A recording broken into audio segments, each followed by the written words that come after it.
shadows and routine. But step back and remember what we've seen.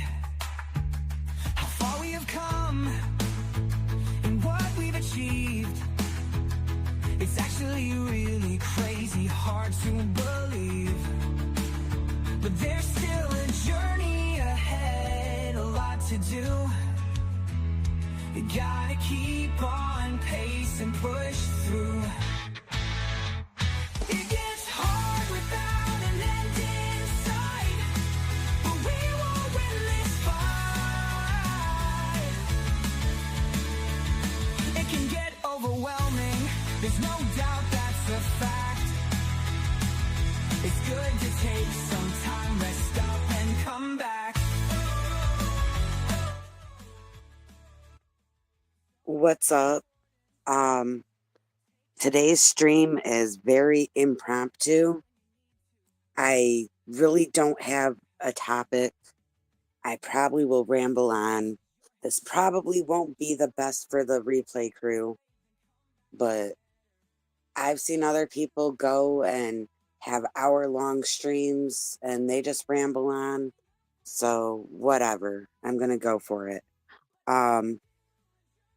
What's going on? Oh, I remember you were saying it's not personally for you going to the hospital. It's for a loved one.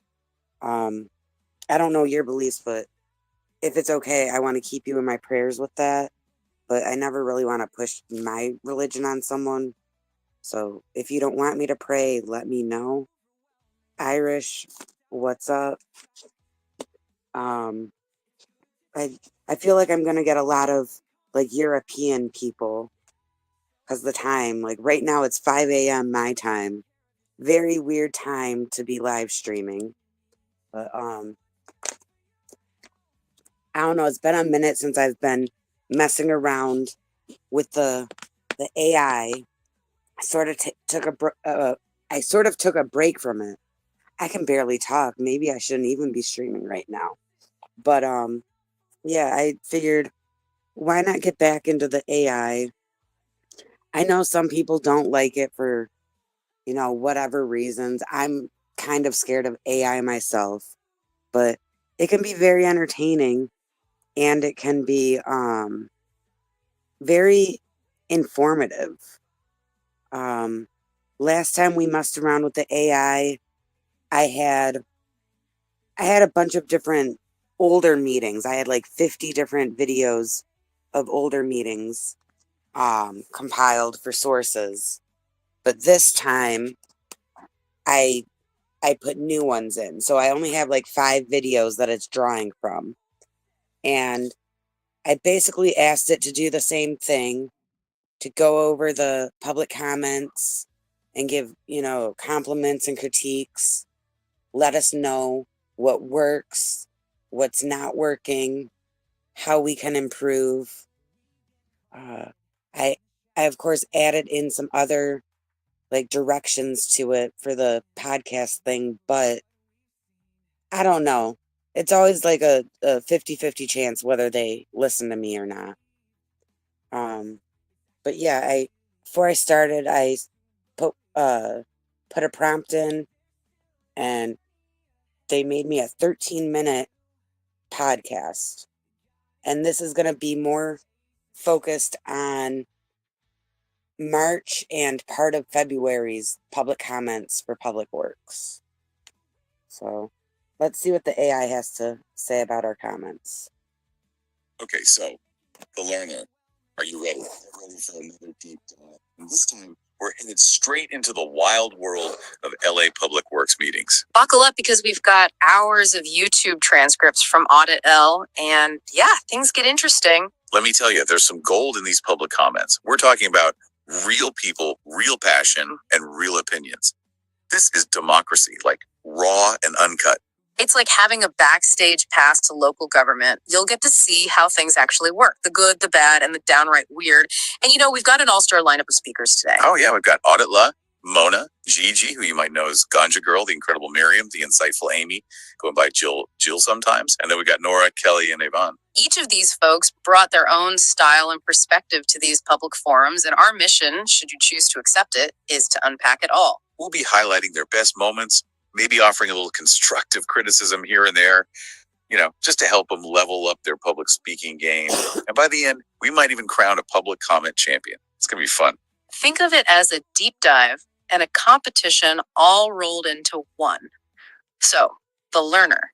Are you ready to dive into the world of LA Public Works? Let's get started. Okay, first up, we got to talk about Audit Lie. Like their comments from March 18th, they're all over the place, but in a good way. They talk about the mayor, then they kind of go off on a tangent about someone being anxious and their eating habits. It's very human, It is. And that's actually an interesting point. How much personal stuff should be in public comment? Like, on the one hand, it makes the whole thing more relatable, right? But then, do you risk getting sidetracked? Right, exactly. It's a balance. Okay, I'm super confused by this. When has Audit said something about someone's eating habits? Unless this has to do with like bike guy, being a bit crabby because he needs to eat or something like that. But I don't know. AI is crazy sometimes. I don't know what they're about to say that Audit LA said. But just again, disclaimer, this is AI and AI messes up sometimes. Balancing act. But then Audit Law also mentions hanging out with someone named Sir West and how they have this whole online community. And it seems like they use email campaigns to fight back against negative comments, which is interesting. And they talk about being doxxed too, which is unfortunately a thing that happens when you're outspoken. Yeah, that online community aspect is huge these days. It's how people organize, share information, strategize. But it can also be a breeding ground for harassment, which is never cool. No, not cool at all. And in that same meeting, Audit Law actually asked Kelly, remember Kelly, for advice on whether to talk about street vacation or parking in their comments.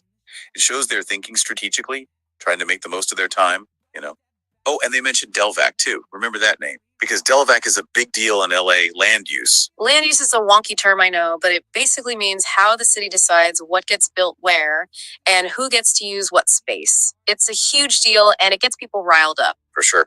So fast forward to some of Audit Law's later comments, and they are laser focused on this L. Ron Hubbard Way Street vacation. Like they keep bringing it up, and they really don't mince words about the Church of Scientology. They want the city to reconsider because, get this, that street is a major route for hospitals. Can you imagine an ambulance getting stuck in traffic?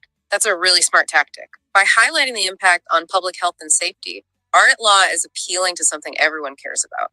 They're also proposing solutions like metered parking, which shows they're thinking practically. And speaking of practical, Audit Law is also a stickler for ADA compliance. They talk about these planters blocking sidewalks, and they even submitted a 71-page report detailing. Streeta, I don't know.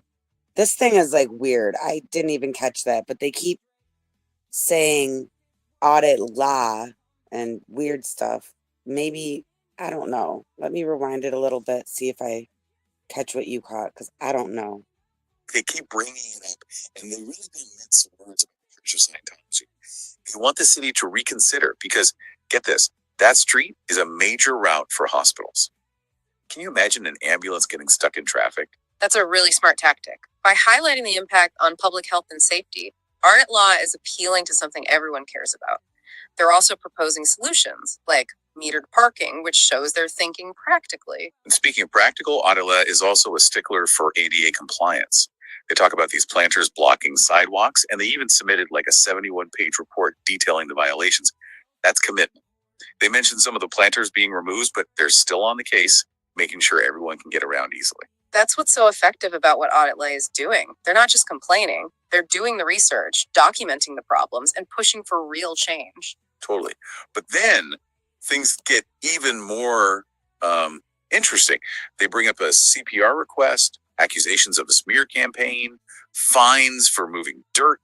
They're paying attention to every detail. Huh. And get this, they were discussed in a closed-door meeting without even being told.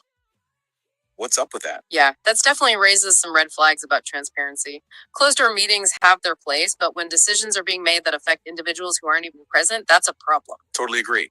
And then Audit Law drops this bombshell. They claim kids were building the street in front of one of Scientology's buildings. Like, what? And they keep talking about street closures, traffic nightmares, and the impact on hospital access. Okay, so with those kinds of claims, it's really important to have solid evidence. It's one thing to say it happened, but without proof, it can be hard to get people to take it seriously. Okay. Now, AI has like a really good point. It's good to have stuff to like back up what you're saying. And the AI just doesn't have the context to know that this is from people that grew up in Scientology. They were born and raised, and they themselves said that they helped lay the bricks on that road. So even though it might sound like AI thinks that, that audit's not backing her stuff up with evidence, what she's saying about that, as all of us in here know, it's true. But again, that's a good point. Like, when you're speaking at these meetings, you can't just throw out a bunch of, like claims without having something to back it up. And sometimes, we only got a minute. There's not time to back things up all the time. But I'm pretty sure, I'll just speak for myself. Everything that I say, if someone were to question me and ask me how I can say that, how I know that to be true, I have something to back up what I say. And I feel that that makes what you say more powerful when you are able to, have evidence to back it up. Right. And Audit Law also dives into city contracts, mentioning someone who was allegedly paid like peanuts to clean up on L. Ron Hubbard Way. They're also raising questions about subcontractors and possible ties to Scientology. And then they go on about special event permits and how Scientology's teachings are, let's just say, not very inclusive. It's a lot. Yeah, they're covering a lot of ground. Sometimes focusing on a few key points with really solid evidence can be more effective than throwing everything at the wall and seeing what sticks. Okay, so next up, we've got Mona. Now, Mona gets straight to the point. She's like, those planters are a problem. They're blocking sidewalks. They're taking up parking. Fix it. And she's also on the hospital access train, emphasizing how important that street is for ambulances and stuff. Mona's got that no-nonsense approach, which can be really effective. She's not wasting any time. She's identifying the problems and saying, this is why it matters. And she drops this little detail about CPAs from a law firm lobbying for the street vacation. It makes you think, like, who's really behind this? And then she brings up the illegal no parking signs. Remember those? And how people should get their money back if they got tickets. It's a good point, It is. She's thinking about the practical impact on people's wallets, which is always a good way to get attention. Okay, so that reminds me of something that I want to bring up in the meetings. We've been bringing up how they should do the metered parking and all that stuff, but I want to bring more focus on the fact that there is no proof that there is no parking allowed on that street. And I want to bring up the point that, anyone who has in the past received a parking ticket on that street should fight it, because they might have a lawsuit that they can bring against the city for that. I think if I bring up the lawsuits, that might be something that might apply a little bit more pressure. And we've brought it up in the past, but I feel since we're mentioning the metered parking a lot, I need to also make sure all my comments talk about, the people that have received parking tickets on L. Ron Hubbard Way. And, maybe randomly someone will listen to the Public Works, meeting, and they'll hear about this, and maybe they will look into whether they can do something about their ticket. It probably would be too late after you went to court and you paid for it, but there might be a way to sue. And even Mona gets a little excited. She mentions this smoke and scan thing and how she's looking forward to seeing them at the meetings. It's nice to see that even in these serious settings, there's still a sense of community. But then she gets back to business, talking about the city taking the cheapest bids for projects, which might sound good at first, but can lead to problems and higher costs down the line. That's such an important point about government spending. Sometimes saving money up front can end up costing more in the long run. Exactly. And Mona keeps the hits coming. She suggests using fines to bring in more money, questions why fines are ever forgiven. Good question. And then she paints this vivid picture of the Fountain Avenue sidewalk as moat. Like you can just imagine it, right? And of course, she's also on board with the parking meters. Mona's all about solutions, and she's also really good at using language that paints a picture. The moat analogy is perfect. And like many others, she's not happy about the closed door meeting situation. Transparency is key in a functioning democracy. Okay, you're ready, because now we're moving on to Gigi. You know her, you love her. It's Ganja Girl. Her early comments are all about personality. She's plugging her social media, complaining about her gimbal, acting up those gremlins, right? And she even mentions... Hold up. When did I get a gimbal? I don't know, and I don't really talk about my social media. So I'm wondering whose comments are they attributing to me right now? That is so not me. This is so like, I don't know. Maybe Audit was talking about her gimbal. She just got a gimbal. But yeah, anyone that knows me, like, knows that this is false. This is a smear campaign from the AI. They're setting me up. They're trying to frame me. And of course, she's also on board with the parking meters. Mona's all about solutions, and she's also really good at using language that paints a picture. The moat analogy is perfect. And like many others, she's not happy about the closed door meeting situation. Transparency is key in a functioning democracy. Okay, you're ready, because now we're moving on to Gigi. You know her, you love her. It's Ganja Girl. Her early comments are all about personality. She's plugging her social media, complaining about her gimbal, acting up those gremlins, right? And she even mentions being tired from going to so many meetings and needing some strong coffee. Because like she's just chatting with us. Gigi brings this amazing energy to the proceedings. She's not afraid to be herself, and that makes her so relatable. It's like, yeah, government meetings can be boring, but hey, at least we have coffee. And cheesecake. Apparently she's not a fan. Anyway, later on... Wait, what? That's more slander. I love cheesecake. Cheesecake is awesome.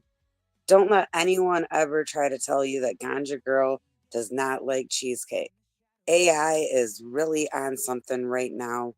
Like, how could you say something so slanderous like I don't like cheesecake? How dare you, AI? Business a super interesting story about Clearwater, Florida, and how they sold a street signal. She's basically saying, hey, LA, why don't we try that instead of giving away a whole street? Smart. Super smart. She's using a real world example to make her point and suggesting a potential revenue stream for the city. Right. And then she's like, don't sell our expensive equipment. And throws out this warning about Scientology's influence, even mentioning something about FJ files. Sounds mysterious. And like everyone else, the closed meeting thing is not sitting well with her. That reference to FJ files is interesting. It shows that she's done her homework. It's very interesting. I have no idea what FJ files are. If anyone in the chat knows what a FJ file is, let me know. But AI is being very slanderous towards me. What's up, Granny? Good morning. It's morning here too. It's 5:30 in the morning where I'm at. Surprised that I'm still up at this time. But okay, what are these FJ files that I bring up and I find interesting? Even mentioning something about FJ files sounds mysterious. And like everyone else, the closed meeting thing is not sitting well with her. That reference to FJ files is interesting. It shows that she's done her homework and might have some inside knowledge. Okay. And yeah, that closed door meeting keeps coming up. Yeah. It's a big deal for a lot of people. Yeah, for good reason. Then Gigi gets even more fired up about the street vacation, bringing up Clearwater again and calling out what she sees as straight up lies from Scientology. She's all for those parking meters, and then she starts listing all these alleged permit abuses like road closures for no reason, blocked meters, and loud music. It sounds like a weekend from hell. Those detailed accounts of permit abuses are really effective because they give concrete examples to back up her concerns. It's not just a vague feeling, it's This happened on this date at this time. Okay, time for Miriam to take the stage. Now, Miriam's not messing around. She's direct, she's firm, and she makes her position very clear. She's like, hey, you better listen to what we're saying about this street vacation. And doesn't hesitate to call out Scientology. Miriam's definitely not one to sugarcoat things. She's got a strong opinion, and she's not afraid to express it. Nope, not at all. She also mentions the planters being removed finally. And she's worried about these smear campaign rumors impacting the decision on the street vacation. Her message is loud and clear. Deny it. Miriam's approach is all about conviction. Her comments are short, sweet, and straight to the point. Next up, we've got Amy, aka Jill, and she starts off with this little moment of solidarity with Audit Law, agreeing about a friend's anxiety. It's a human touch, you know. It's a reminder that we're all just people trying to navigate this crazy world, even in the midst of these formal settings. Right. But then, Amy's comments take a darker turn. She echoes Audit Law's worries about accessibility and then makes this heavy comparison between the street closure and crimes against humanity, even bringing up the Holocaust. Whoa. That kind of comparison is always risky. While it shows how strongly she feels, it can also be really sensitive and potentially alienating. Yeah, it's a lot. And Amy doesn't hold back. She's like, look, opposing Scientology isn't a hate crime. They're the hateful ones. And then she asks this pointed question about whether someone on the city council is financially benefiting from Scientology through their spouse. She also mentions smoke and scan. I guess everyone's a fan. That accusation about financial ties is a serious one, and it needs evidence to back it up. And Amy's defense against the hate crime label shows just how heated this debate can get. For sure. Amy keeps hammering on the planters, the delay in removing them, and then throws out some ideas. She wants a permit auditor to keep an eye on things and thinks all permits should be posted online. And surprise, surprise, she's against the street vacation, bringing up hospital access and using these intense comparisons to Vatican City and Nazi collaborators. Okay, so those comparisons, while definitely attention grabbing, might not be the most effective way to persuade everyone. Sometimes sticking to the facts and the practical implications can be more convincing. Right, so we also have Okay, F what they just said. We all love when Amy does her comparisons, when she's talking about the Vatican or how it's like the Nazis. That's a huge positive in how Amy speaks. So again, this AI podcast is very disappointing today, but there are some funny gems in it. But how dare they say, that anything, it wasn't even negative, but slightly negative about Amy. Amy is awesome, and I wish I could speak like her. I really envy her ability to come up with those comparisons. And of course, everyone loves the whole bye. I can't even give it justice the way I say it. Nora, who didn't actually speak in these transcripts, and Kelly, who just got a quick shout out from Audit Law. Okay, so I don't get why they included Nora or Kelly in this. This one, I did not specifically ask them. I didn't say specific speakers, but for some reason they picked up that Nora's involved somehow, but she just didn't call in any of these that are on the source. And then it says that Kelly was mentioned by Audit, but she didn't call. So why is AI is, I hate to say it because it's a Scientology term, but they're flunking right now. But it's entertainment purposes only, though. And there's Yvonne, who's all about that CPR request. She wants to keep talking about what happened in that closed meeting and how people were mentioned without knowing. She's hoping for a policy change, maybe even some legal action. Yvonne's concerns about transparency and due process are valid. When people are being discussed in secret, it erodes trust in the system. Okay, the learner, get ready for the main event. It's time for our public comment showdown. We've seen some amazing speakers, and now we're going to see who comes out on top. We're judging on clarity, impact, constructive suggestions, and overall memorability. Okay, so let's have a little fun if you want to play along. They're going to do something. I have no idea what the results are.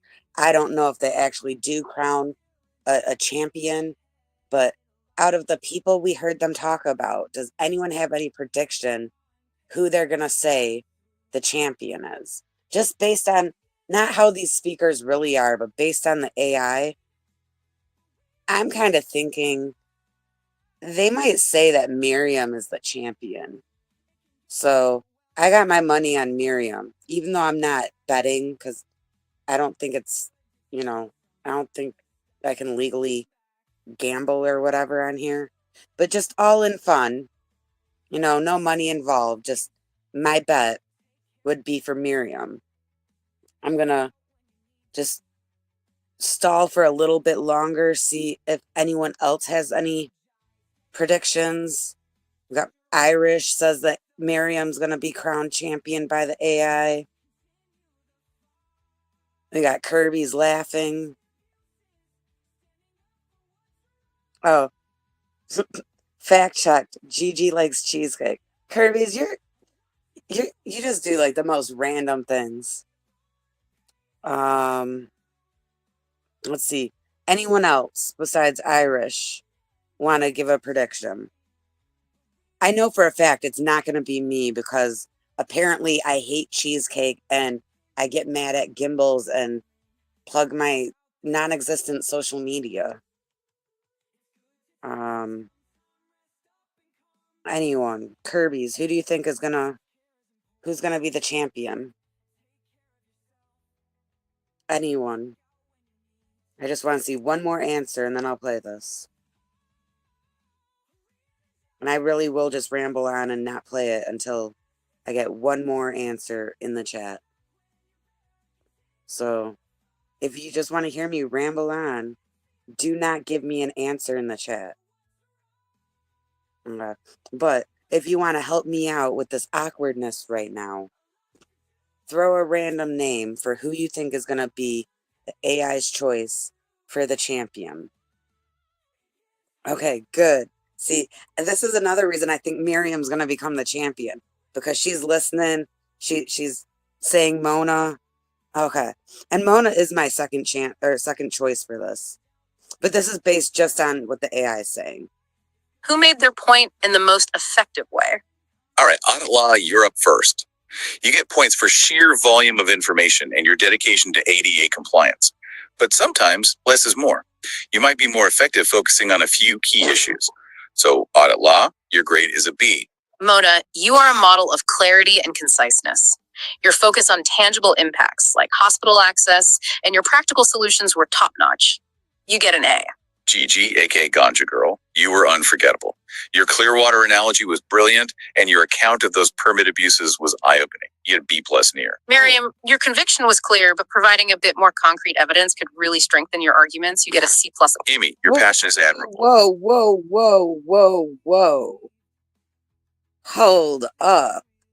How dare you, AI, give such low scores to good people, and then you were making me seem like I'm a heel, like I'm a bad guy, like I'm yelling about my gimbal and I hate cheesecake, and you give me a higher score. I didn't even hear audits because it went so fast. Let me rewind. Hold up. Were mentioned without knowing. She's hoping for a policy change, maybe even some legal action. Yvonne's concerns about transparency and due process. Let's trust them. You might be less is more. You might be more effective focusing on a few key issues. So, Audit Law, your grade is a B. Mona, you are Okay.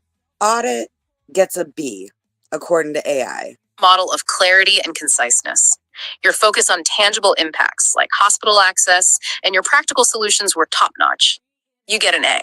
Gigi, aka Ganja Girl, you were unforgettable. Wait, I'm so confused. Okay. Did I miss someone? Am I zoned out because I'm that? Oh, thank you, AZ. I don't know. It's morning here, but it's impromptu. I'm glad you showed up. Get some sleep.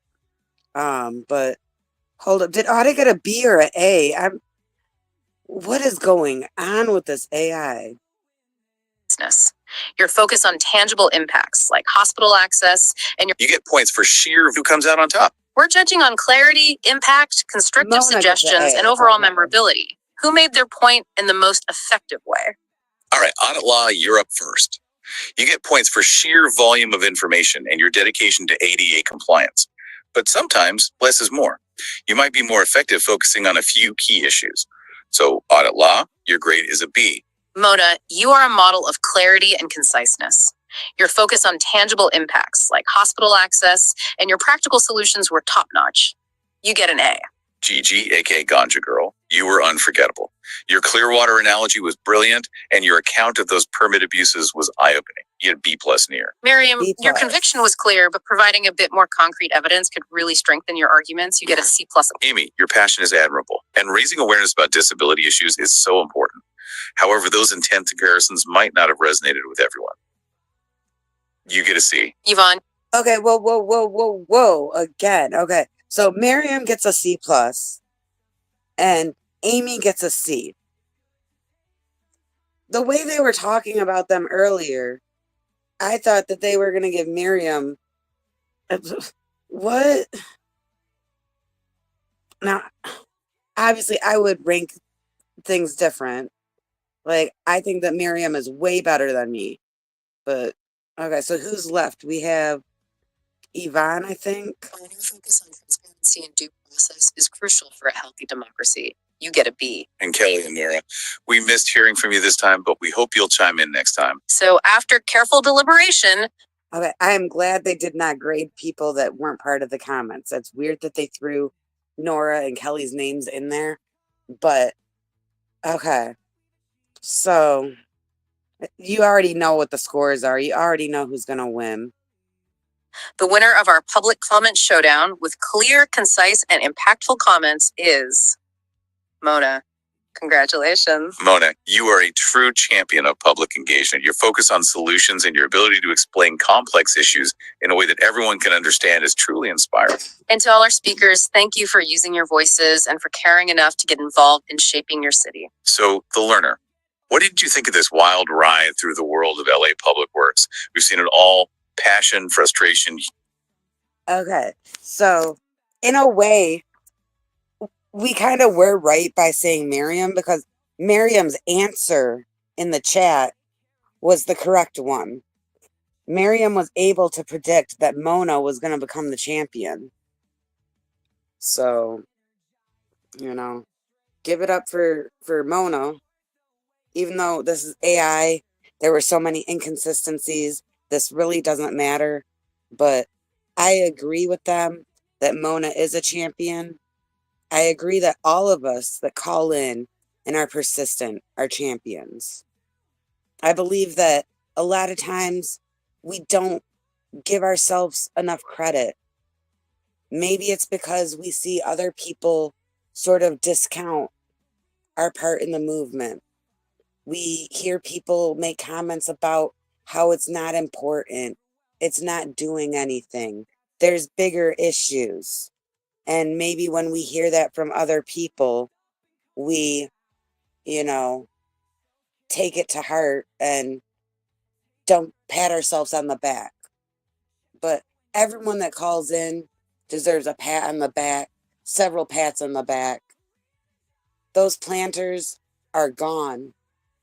If we wouldn't have went to those meetings, those planters would not have been gone.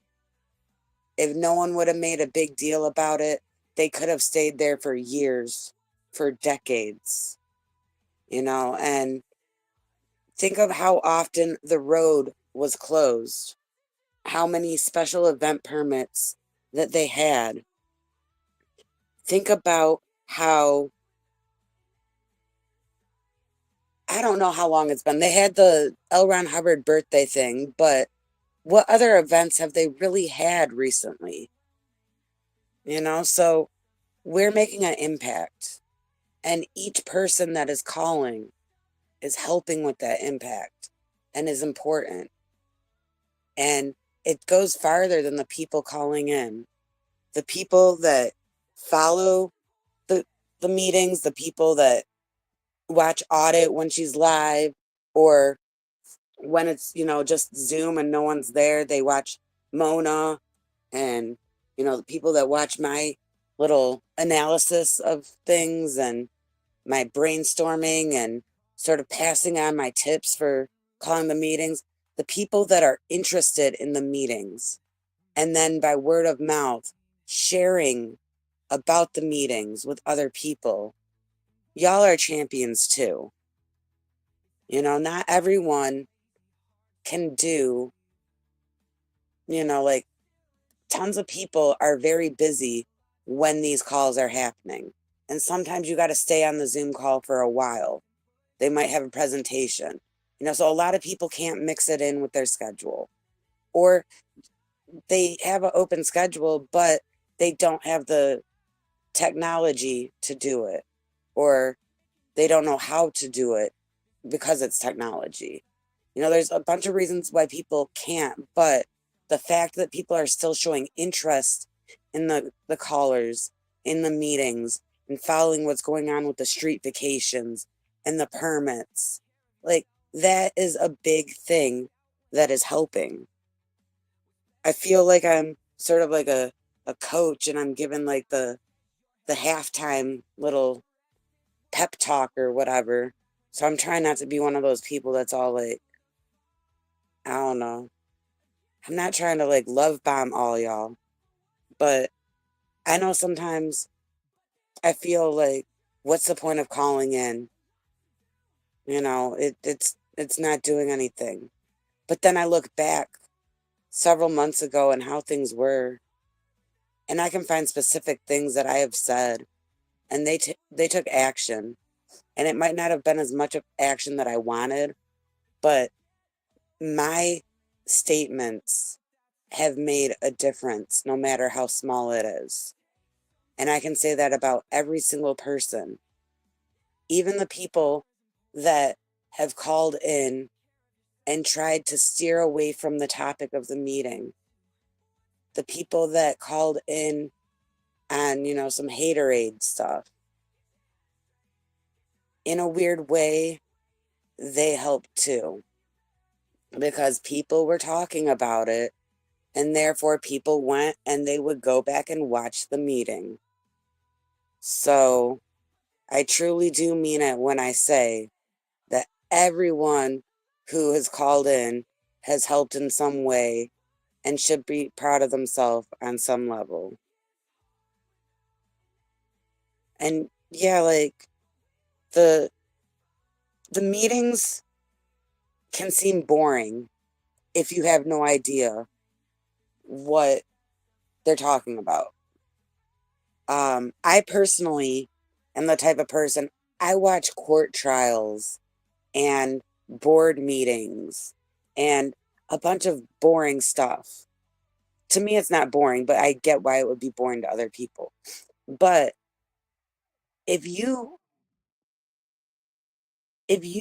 don't know that there's also comedy in it, you're gonna just think it's boring and write it off. But think of all the funny, entertaining crap we have witnessed watching those meetings. There's a lot of comic relief. And it's not taking away from the message or anything like that, but it's making it sort of easier to get through hours and hours of boringness. Like, for example, all the characters that Audit LA has introduced us to at City Hall. Now, I don't agree with Goat Puppet with a lot of what he's saying, but that puppet is entertaining. That voice is entertaining that he uses for the puppet.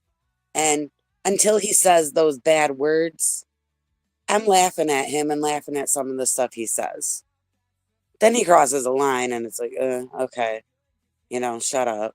But, you know, there's Batman shows up. It's another thing like Goat Puppet. There's words that sort of make me tune out, but it's fun to see them troll the commissioners sometimes, or the council members. Like I said, until they cross that line, I don't endorse what they say. And I don't care if Goat Puppet is Jewish himself. He said some really anti-Semitic stuff that I don't care who you are, where you come from. You shouldn't be saying that stuff. but you will always hear me talk about free speech, and they have a right to free speech. So, whatever. But even more entertaining, in my opinion, than Goat Puppet and Batman, we got Shirt Guy. Now, if none of you have heard Shirt Guy sing before, he has an amazing voice. He could be on, I don't think he could be on American Idol because he doesn't really fit the mold for that. But he could be on, America's Got Talent or something like that. And I never was sure what he was saying because he speaks in, I believe, Mandarin, or he sings in Mandarin when he does his comments. But I recently found out that he's trolling them and saying some really random stuff in a language they can't understand just to troll them. And he's always talking about Figueroa and the girls working on Figueroa. And he just says some random stuff. And he seems to cross the line very minimally. I can't even think of a time where I felt he really crossed the line for me. But what I like, it's kind of like watching a show, and there's the storyline going on between this friendship between Audit LA and Shirt Guy. And, they're like BFFs. And to see from the beginning and see now how it's blossomed, and it's like we've watched the reality show. And what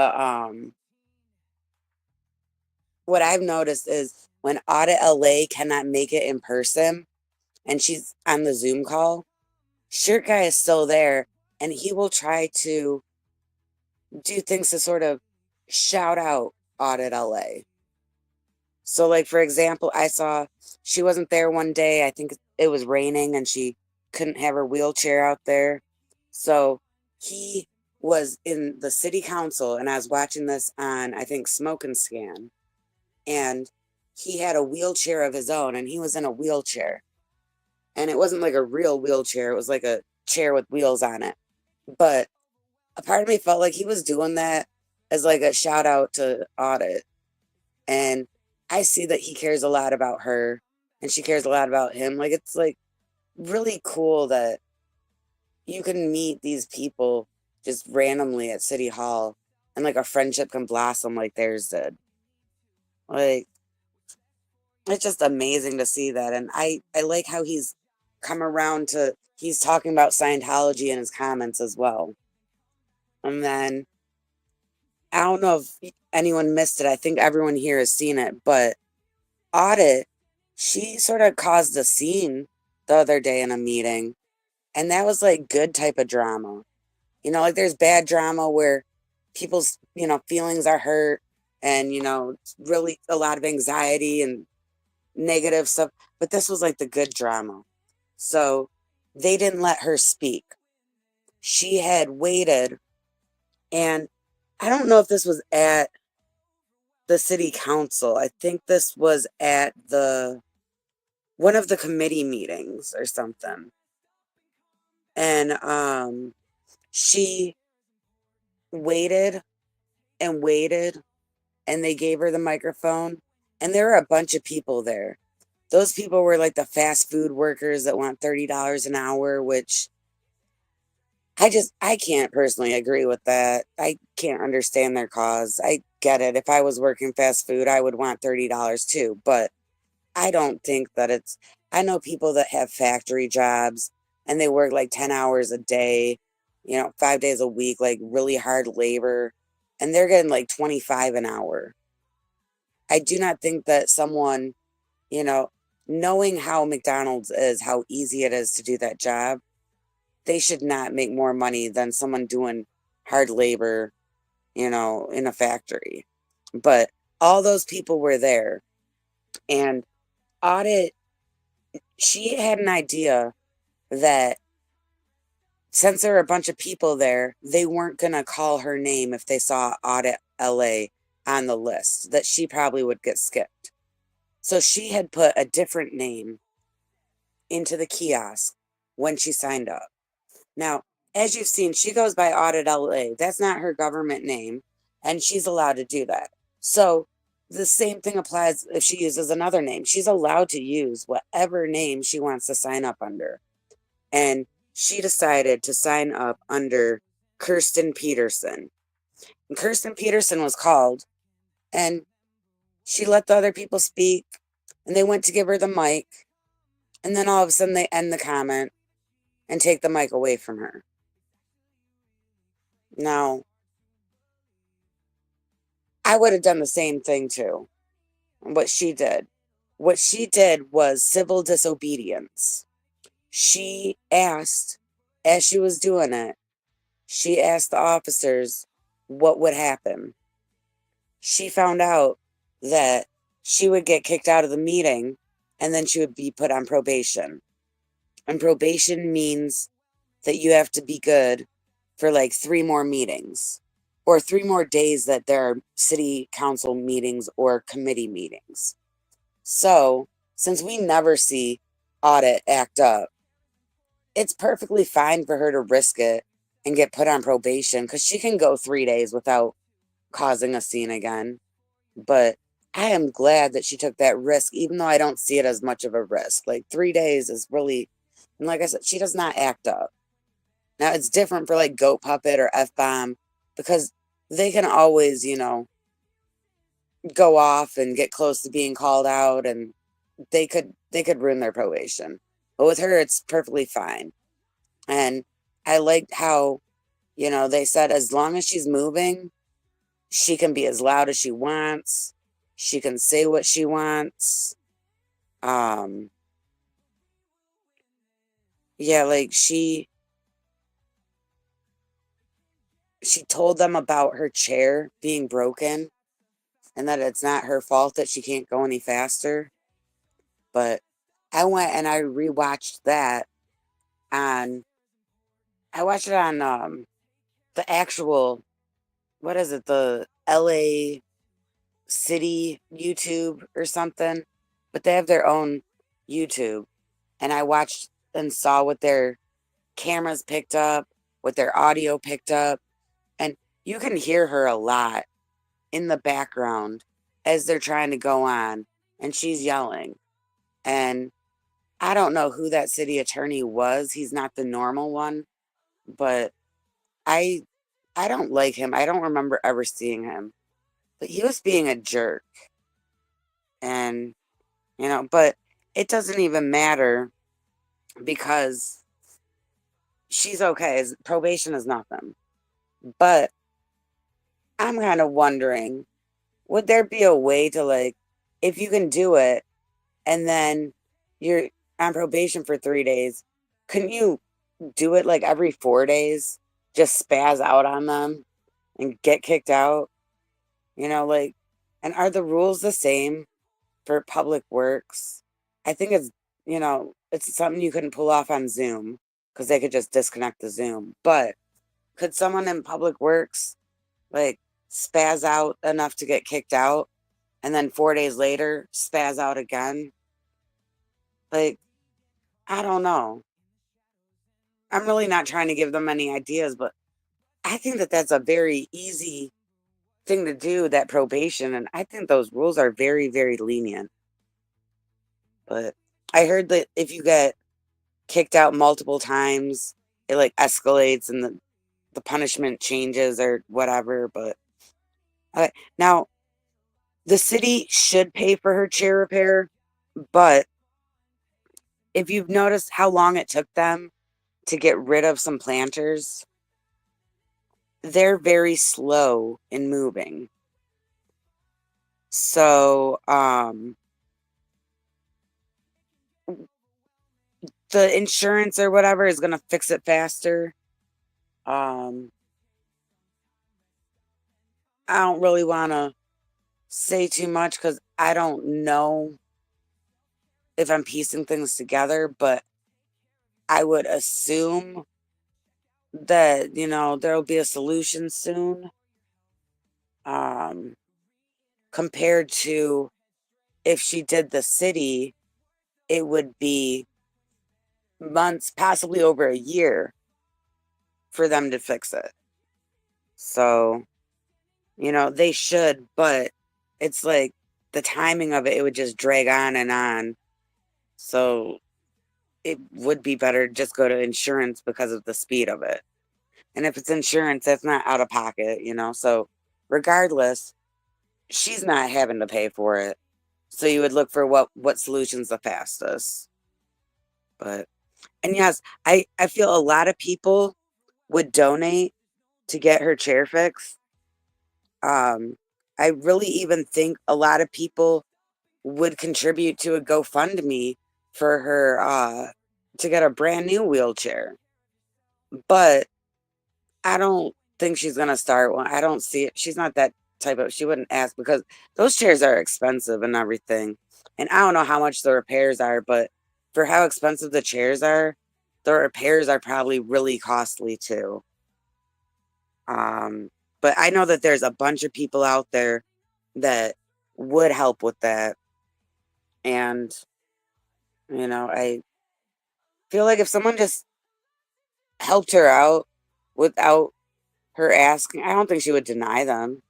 But I don't think she's ever going to set up a way for us to help her with that. So I I know that she's big into prayer and stuff. And again, I'm not pushing my religion on anyone. If you have different beliefs, good for you. Like everyone can have different views, but she's a big believer in prayer. I'm a big believer in prayer. If you happen to believe in prayer, say some prayers that it's going to be, a speedy fix for the wheelchair. Like I truly believe that she, is one that believes in the power of prayer. And, that's something you can do. Because I don't think that there's going to be like a GoFundMe or something. Um, and yeah, Irish, it is something like that.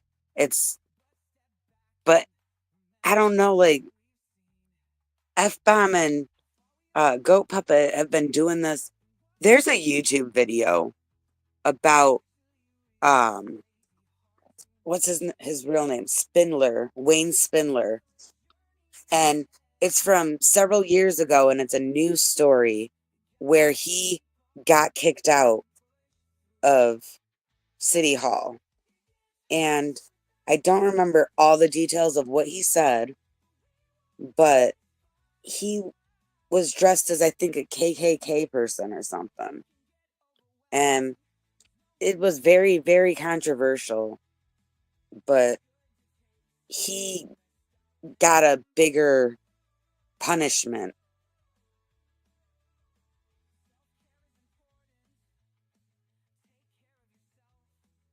Me too. But at the same time, a lot of people have been hurt by religion. And I never want to have it feel like I'm pushing my views on someone, Um, yeah, and I know for a fact that Audit, she is a huge believer in prayers. And I don't know if there is like a billionaire out there or something though that wants to donate, and give her a brand new wheelchair. They probably would have to just, I don't know, show up at City Hall with it during a meeting or something and present it to her. Because I don't, I don't think she's one that, I don't think she's going to ask us to help her with that. Even though a bunch of us would contribute. But yeah, as I'm rambling on, I'm trying to find that YouTube video. It's not under his Goat Puppet name because they didn't call him that. So I think it's under Wayne Spindler City Council.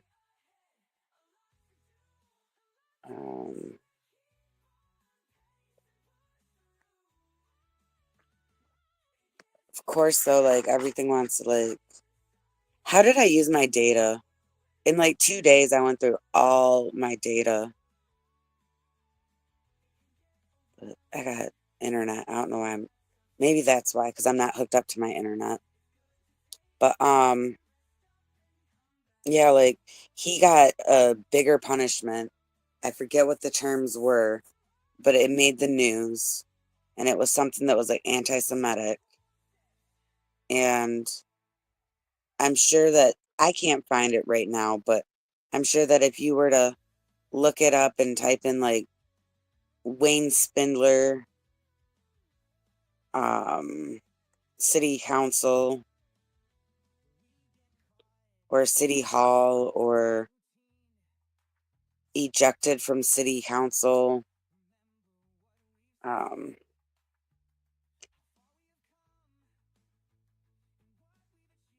let's see, 14 years ago,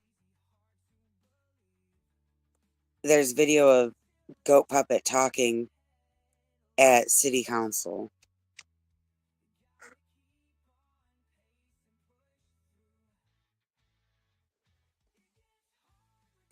She's getting it fixed. It's just taking a bit. Um,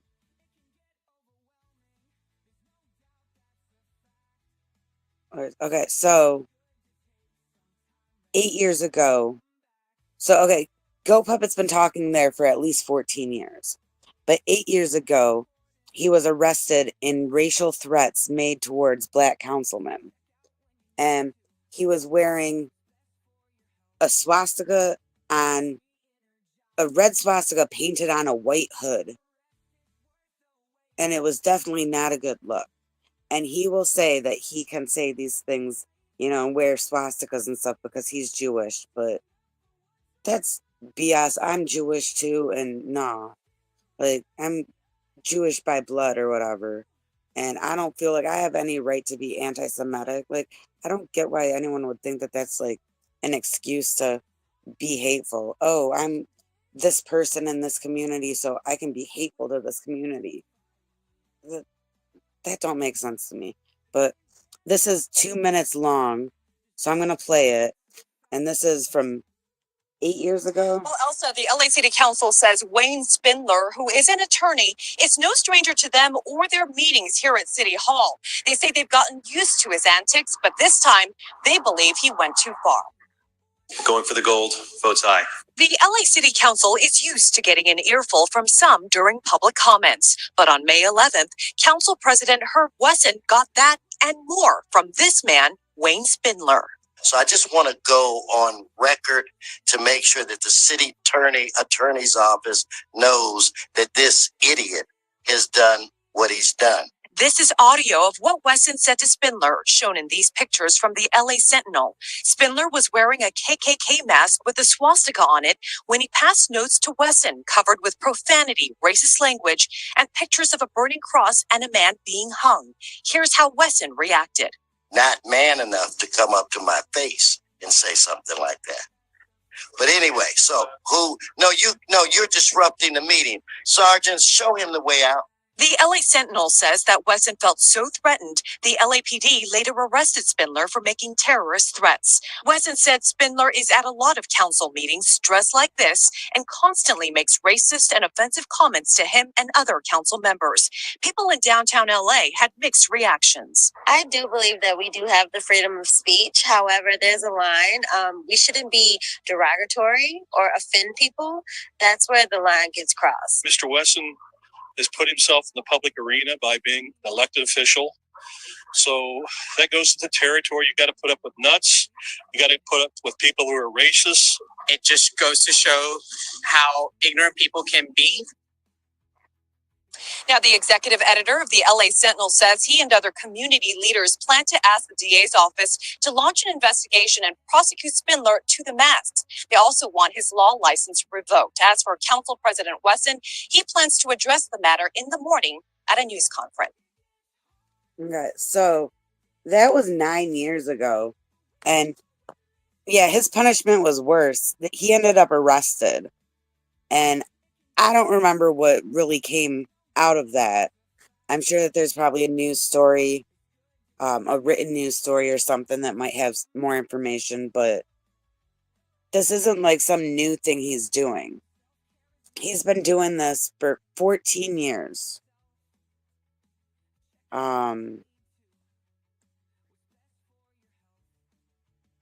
Watching F. I have no idea what F1 is, but I'm glad to see you here, Elf Tifa. Like Antifa, but Elfie. Okay, that's a cool name. Let me see. 14 years ago. This is, I think this is Spindler or Goat Puppet. No, it's an ad. Hold on.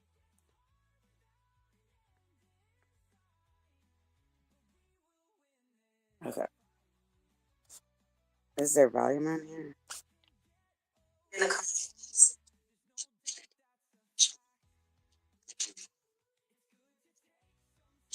Yeah, looked on the internet before today's meeting. The word DWP wasn't on the agenda. Jackie Robinson Day was, and the budget was. And at the last minute, here we are again with another motion to go before the DWP for another rate hike. How can you run this issue behind the tail of everybody like you're doing? There is no alternative energy plan for the DWP. There is no lockbox. There's nothing to deal with this issue. And I got two members here just laughing their butts off right now because they know that this is a scam. If you look on the internet, the DWP bought a whole bunch of property in Utah. Now, why are they in Utah? Because they're going to build their own wind farms. And they need to have money to generate money to build a secondary utility and then sell it back at 50 cents a kilowatt hour when we could be buying the same power for 4 to 6 cents a kilowatt hour. There is no plan. This is nothing but a scam. You want to get the $73 million. You want to get another $20 million to balance the budget on the backs of the ratepayers. What is the net result of all of this? While you sit here and you laugh, it's very simple. The people who produce will leave the city. The jobs will go with them. Other cities are going to get their act together. Other states are currently doing that right now and attracting these businesses. A 27% rate hike in 1 year is not an answer. It's a death threat to businesses. You heard the businesses, and Mr. Cardenas ran out of here with his tail between his legs on the boat when the Budweiser people came in here and said no, he wasn't here for the vote because he didn't want to face Budweiser and vote yes for it. So he ran away. He didn't vote on the last rate hike. Vote no on this, and let's have some real transparency. Thank you. Thank you. Now, isn't that such a huge change from what we hear now from Goat Puppet? That was 14 years ago. Okay, he even censored himself. Instead of saying the word ass, he said butt. Like, I don't think he would say butt anymore. And he said thank you at the end. Like, at the beginning, he was so different. And that might not even be like the beginning. I don't know when he started, but he sounded more chill and normal and professional. And it's like, after all these years and they're not listening to him, I can see how that frustration would build and why he seems to have a lot of anger in his comments and his words. But that was a totally different Goat Puppet. And if you want to look that up, he looks totally different too. He looks a lot younger because it was 14 years ago, but he has darker hair. And it's called Wayne Spindler, the Voice of the People. But I just typed in Wayne Spindler City Council, and it's like one of the top videos. But yeah, 14 years ago, and he was much more chill. And then 8 years ago, so 6 years after that, he does the thing where he gets arrested for the racial threats. But I don't know, he he was chill. I guess he used to go by Wayne from Encino, because there's a lot of videos as him referred to Wayne from Encino. But I don't know, like he sort of told his story a little bit on audit streams here and there. A lot of times he's very long-winded, so I don't blame anyone who sort of tunes out when he's talking, for like 2 hours. But I don't remember hearing specifically, like, I want to know what was the first thing that made him go to City Hall? What started it for him? And same thing with F-Bomb, Mr. Herman. I don't know how I could find him. I don't know what his first name is. I guess just Mr. Herman, Los Angeles City Council. But I'm interested to see how long he's been going. This is a random thing that popped up. It's probably going to be a lot of bad language. So, plug your ears if you don't want to hear this, I guess. But then you won't be able to know when it's done. But this is just like a short clip. But I'm interested in this one because it's a year ago. Or actually, it's almost 2 years ago. It's May 30th, 2023. So it's before we got to meet them. Unless there's some people that know him from like Smoke and Scan, but most of us don't know what F-Bomb was like in May 30th, 2023.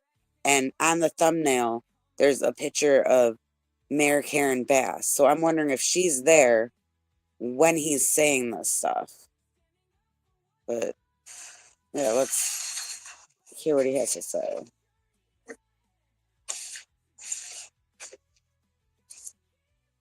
Even though I see a different person at the podium.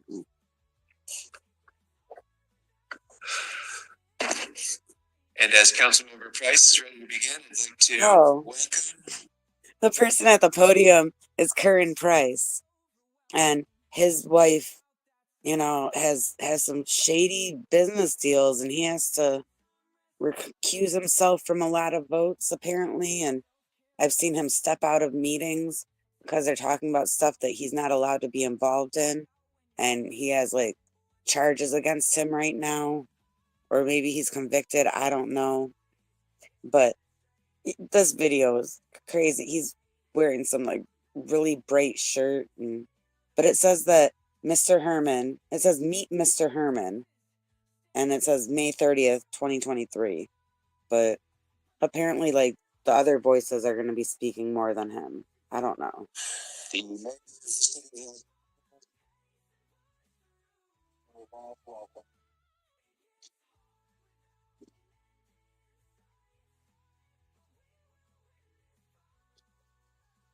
Mr. Price, you have the floor. Mr. Herman, be quiet, please. Mr. Price, you have the floor. Thank you, Mr. President. Good morning, colleagues, to our mayor, members of the Conflict Corps, our friends, and special guests. We want to welcome you to, in observance of Africa Day here at Los Angeles City Hall. Okay. Africa Day is... So, I got to point this out because there's no visual. But Curran Price is standing there in a yellow and I don't know what other colors are on it. Yellow and white and brown and black, but a weird, busy pattern. I don't want to say weird because it probably has something to do with culture, something, but I don't know. It's a really busy shirt. And right behind him, sitting down, like just a few rows back, you got F-Bomb guy wearing like an American flag thing. And he's just giving the finger right behind Curran Price as Curran Price is talking. So I don't know what he says, but he might, I don't know. You know how F-Bomb is.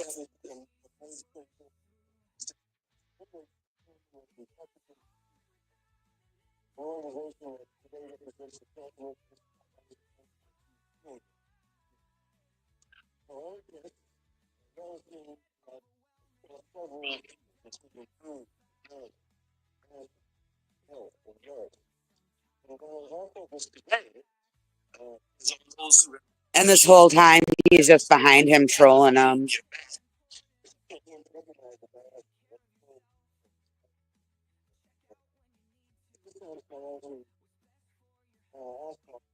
Okay. FM guy is now in the background, sticking his tongue out and then moving it up and down. And, you know, acting like he's, I don't know, what can I say on YouTube? Acting like he's, giving oral or something. But he's all like right behind him, and Karen Price is trying to be serious. This is a good video. This video is Meet Mr. Herman, LA City Council meeting, May 30th, 2023. There's 1 more minute left.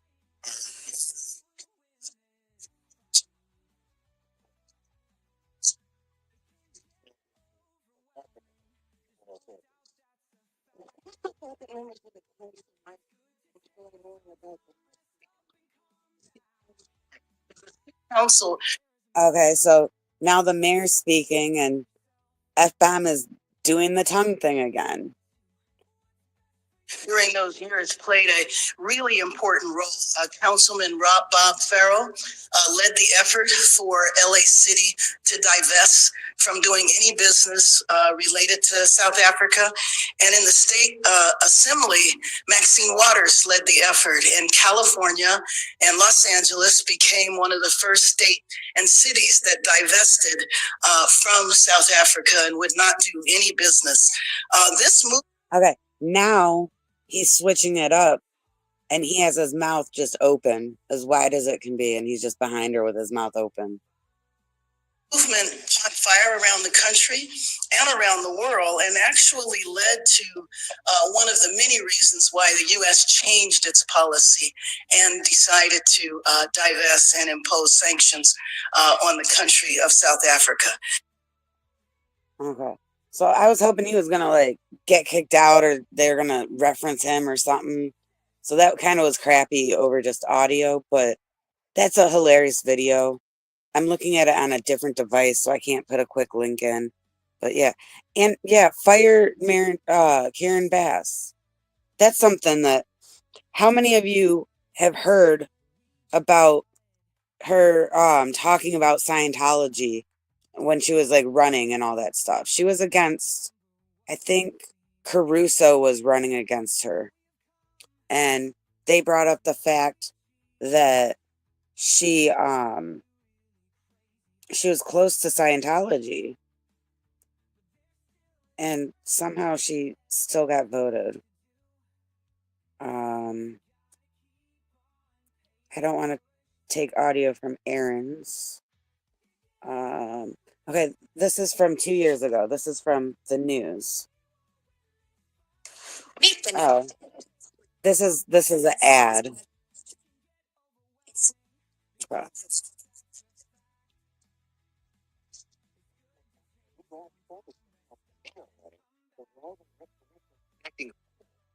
Church of Scientology.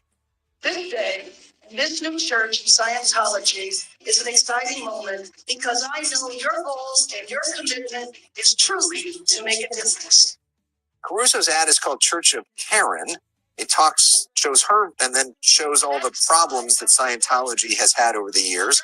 The speech, this one here, is from back in 2010. She was a member of Congress, and she said she wasn't aware of the controversy over Scientology back then, and would not have given the speech if she had known. In a statement, Bass says to us, quote, Rick Caruso is a lifelong anti-choice Republican, and this misleading attack ad is straight out of the Republican playbook. Everybody knows Karen Bass condemns Scientology. LA knows Karen Bass shares our democratic values and has always been on our side. It's really out of the playbook of the campaign team that is behind Caruso, who previously were behind Kamala Harris. And back in 2020, when it looked like Karen Bass might be the VP instead of Kamala Harris, this same thing was put out there by them.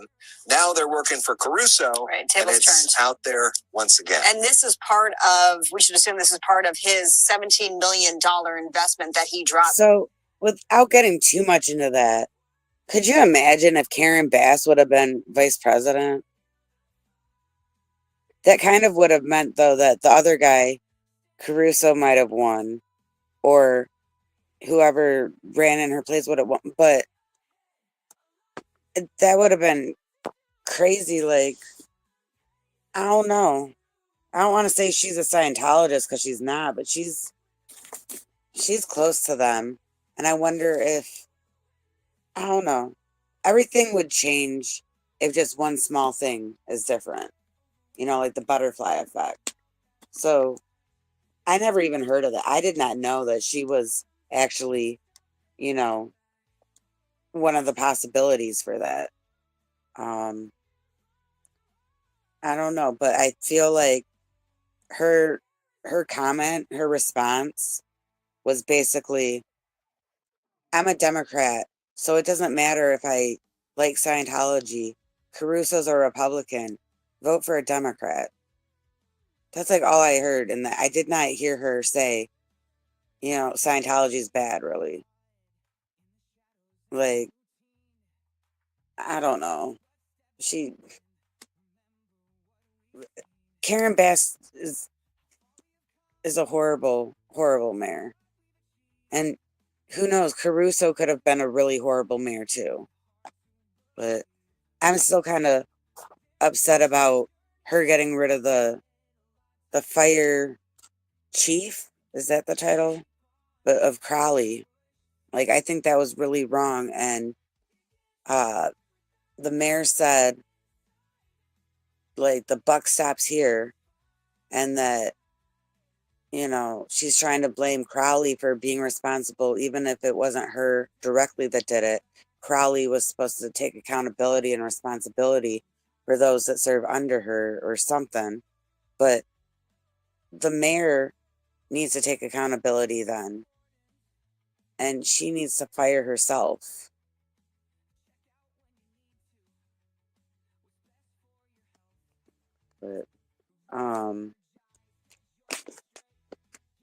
But yeah, there's like a lot about the Scientology Karen Bass connection.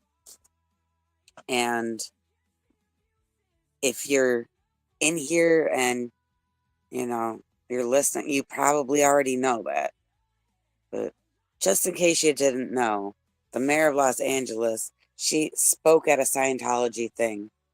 That video that you saw of like Tom Cruise, or the videos you see of David Miscavige where they're in that like big, really elaborate room, and, you know, they're all, you know, like they clap for like 50 minutes, you know, like she did one of those things where she spoke at it.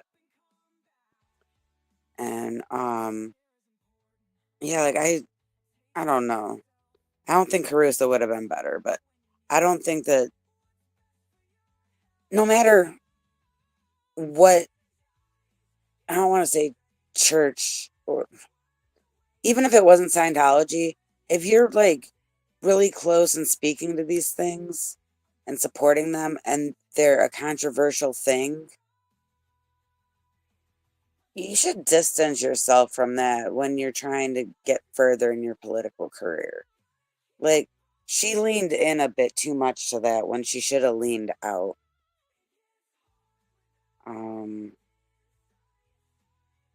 Yeah, I don't really got much more to say about her. But, apparently 9 days ago, it was released that there's newly obtained text from her that shed light on early response to the LA fires. And so Adam Schiff, who also has some Scientology connections, like, look into him. Schiff, Schiff, Adam Schiff. So he said at 2:33 a.m., I don't know what day this is, he said, the fires are just awful. Please let me know whatever I can do to help. And then Mayor Bass said, thanks so much. I'm actually in the air headed home from Ghana. I know disaster aid will be needed. I land in the AM and would like to be in touch by late afternoon after I've had a chance to see what's happening. That doesn't really sound incriminating, but that reminds me of something that Audit pointed out the other day. I don't know if you heard this when she was getting kicked out, but what is his name? He has like two last names, and I always get it mixed up. But Marquise, the president of the city council, I think it's Harris Dawson or Dawson Harris, or I don't know, something with a D and something with a H, but the president of the city council, he was actually the mayor when those fires broke out. Because Mayor Karen Bass was out of the country, they had something where he was like acting mayor. And I haven't heard many people bring up the fact that he was acting mayor and that he should hold some responsibility for the failures in that. I'm really glad that Audit brought that up, but I hope she continues to bring that up, because that's something that you sort of forget about and then it just goes away. But he should have some responsibility in that.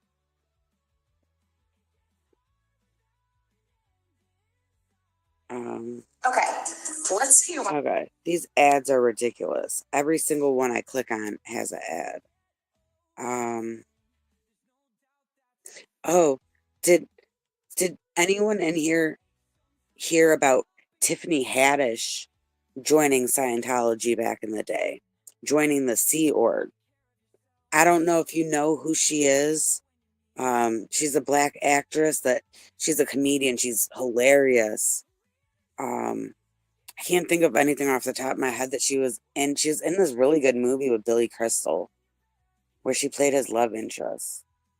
But anyways, she was having really tough times in LA, and they recruited her, and she speaks about it sometimes, but it would be really cool if she could start speaking out against it again. Let's see what this is. This is 4 years ago from Netflix as a Joke. Tell me about your experience in Scientology. And this is David Letterman. So what brought you to Scientology? Homelessness. I was homeless, and I was trying to get me a job as an extra, and I was standing in the line at Central Casting. And this man came up to me and he said, "If you're trying to be an entertainer, we have a program that'll help you." And I was like, "Look, man, I'm homeless. I'm trying to get a job." Mm-hmm. And he was like, "Oh, you should come down to our center. We can help you. We can help you." And so then I went down there and went through the whole orientation and stuff. And he was like, "You don't have to sleep in your car. You could work here. You could be here at the Church of Scientology. And, we don't have anyone like you. And you're so good with the community. And we're getting ready to open up some places in Inglewood and South Central Los Angeles that you could potentially run and be a part of." I was like, "Okay." And then I signed the contract. It's like a $1 billion contract. I was like,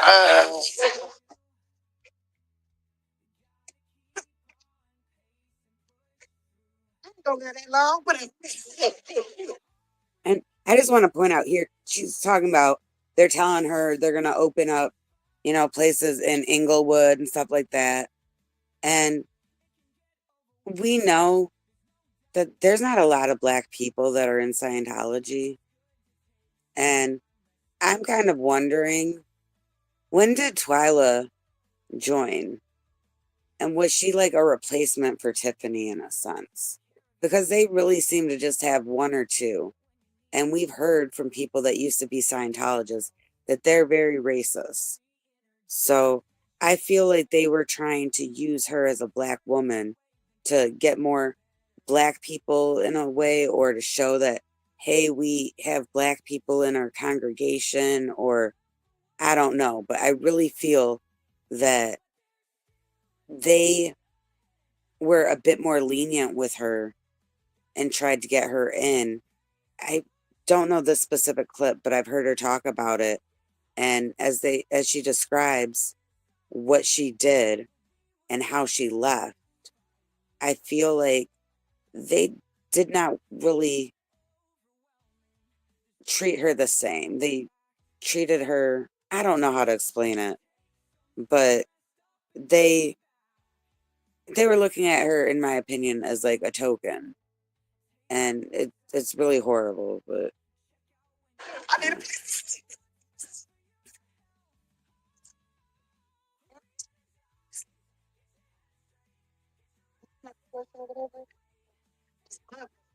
do bunk beds. Mess with bunk beds. Bunk beds are dangerous. I don't fuck with bunk beds because from when I was in McLaren Hall, you know, there's only like if that bunk bed's up in the corner, there's only two ways out that bunk bed. And if somebody trying to mess with you, and if there's two of them or three or more, you know, boom, they block you. You can't get out that bunk bed. Now you got to curl up and take that ass whooping. I'm not doing that. Wow. I don't do bunk beds, right? So when they was like, you gonna sleep here? I was like, I'm not sleeping there. We gonna make a pallet on the floor or something. I ain't sleeping there. I'd rather sleep on the floor. I ain't sleeping there. I ain't sleeping in no bunk bed. They was like, no, you gonna have to sleep in a bunk bed. I was like, I ain't sleeping in a bunk bed. Then they was like, no, you gonna sleep in this bunk bed. And they left. And I was like, I'm not sleeping in no motherfucking bunk bed. And I was like loud and everything. And it was like just me and like these little white girls with blonde hair. And they were like, oh my God. Just a bunk bed. also, I'm kind of wondering when she says white girls with blonde hair, I wonder what the timing of this was. And could she be talking about like Laura or something? Like, I don't know. And Irish, I do agree with you. Sometimes in the history of her career, she's sort of exaggerated about some things. But a lot of it makes sense as she's saying it. I think that, yeah, there's exaggerations, but you can tell that there's truth to what she's saying.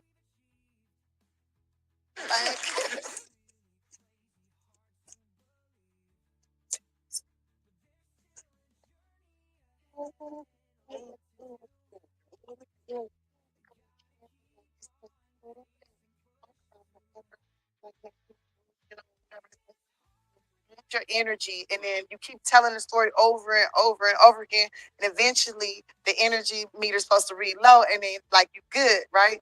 But mine was I told the story probably like I was there for like 4 or 5 hours telling the same story over and over. Like I said, this why I don't do bumping. Like and it never. The meter was like, yeah, like it's supposed to be over here. I'm like, yeah, I don't. It's like, I ain't sleeping in no bunk bed. Like so. Like 4 or 5 in the morning, they was like, "You can go," and they like, "Forget the millions you're wow." Yeah, that's pretty good. Yeah. Invite me to events though. I'm like, I don't know why. Like, if there ain't no fun bed, I might come. Y'all got some food. But see, I don't like how it's funny to her.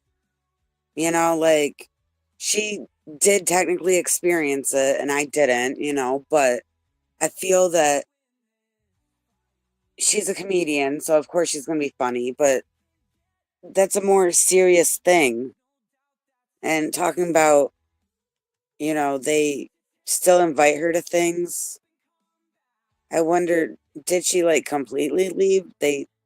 She motioned that they ripped up her contract, but I don't know. It really sounds like there's legitimacy to it, but at the same time, it sounds exaggerated. Let's see. This is okay. This is a more serious tone. It looks like. There's probably gonna be an ad. Excuse me. Play you for those ultras. Well,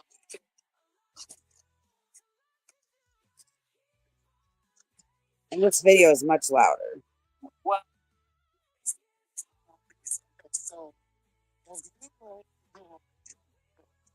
five chicks and 5 guys. When she started talking about, okay, me, that's one I will. I don't want to hear about her Dreamcast. This is just like Scientology stuff. I want to hear.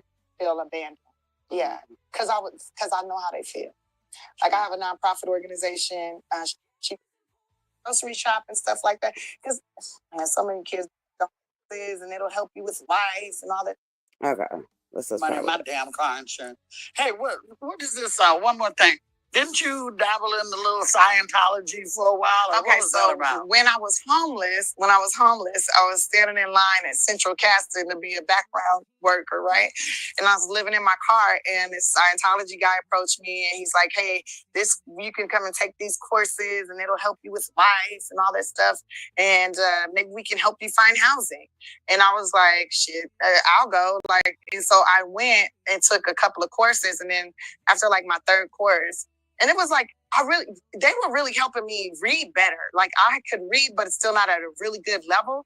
And they were helping me read better. And I thought, oh, this is cool. And then they asked me to join and be like a worker there, be a part of the flagship. And I was like, well, I'm homeless. So, yeah, and they said they would give me a place to sleep. I have my own place, and they would give me $50 a month because they would cover all the food and clothing and everything. And so I would need. Did you hear what she said? They would give her $50 a month. So not $47 a week. $50 a month is what she was offered. Now, is she misremembering that? Are they paying her different because she's more dependent on them because she's coming to them as being a homeless person? Does her race have something to do with this? I have no idea. I think maybe she's misremembering it. She's talking about 50 a week, but she's saying that they offered her $50 a month. Like, well, I'm homeless, so yeah, and they said they would give me a place to sleep. I have my own place, and they would give me $50 a month because they would cover all the food and clothing and everything. And so I would need $50 for just enough to buy a little weed. A little weed and some maxi pads, right? Yeah. And so then I say, okay, and you have to sign this contract, like billion-year contract, and I signed it. And then they had me go into these barracks, and there was bunk beds, and I don't do bunk beds. I don't fuck with bunk beds because bad things happen with bunk beds. I have had too many incidences with bunk beds. I don't deal with them, right? So I was like, I'm gonna make a pallet on the floor. I'm gonna sleep over here. They're like, no, you gotta sleep in a bunk bed. I was like, I'm not sleeping in no bunk bed. So they was demanding that I sleep in a bunk bed, and I went on this rampage. I kind of like lost it and was marching up and down the hallways and yelling, "Y'all not finna have me in no bunk bed. Y'all not finna have me out here like that." And then they probably opened the door for you. They had me get on the cans. They call them the cans, and like talk about the experience I had with the bunk bed. I saw that. My energy, and my energy never changed on it though. They said if you keep talking about it, it'll change. But my energy never changed on it. I was on there for like 3 hours, 4 hours. My energy never changed on why I'm not dealing with no damn bunk beds. I don't do it. Ain't gonna do it. Don't want to do it. And you ain't gonna make me do it. White man and white lady and all these. And I was scaring all the little white girls that was in that room. They was scared as hell. And I kept on marching and yelling and stuff. And then finally, they was like, they got fed up with me and they tore up my contract and told me to go. You're lucky. You want a lucky one. You did that. As well, yeah, well, my grandmother is a Jehovah's Witness, and so well, she's she's bedridden now, so and like we take care of her, but we read the Bible to her and everything, and then witnesses come and check on her.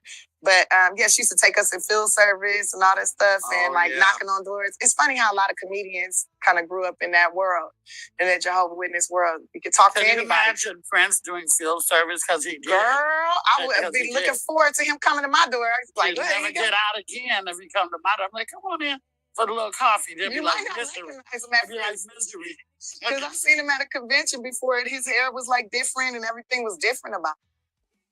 So, like, I find that interesting, though. Like, the people that will be part of one thing that many consider a cult, and then they end up almost in another thing that many people consider a cult. Like, a lot of people consider Jehovah's Witness a cult as well. And to jump from one to another, I don't know. But the whole point of a cult is they're able to get in your head.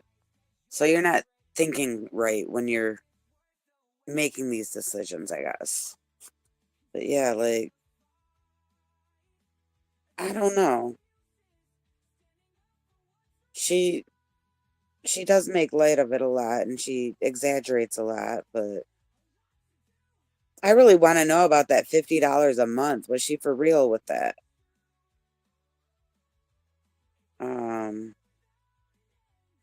You know, like, we're always hearing 47 a week.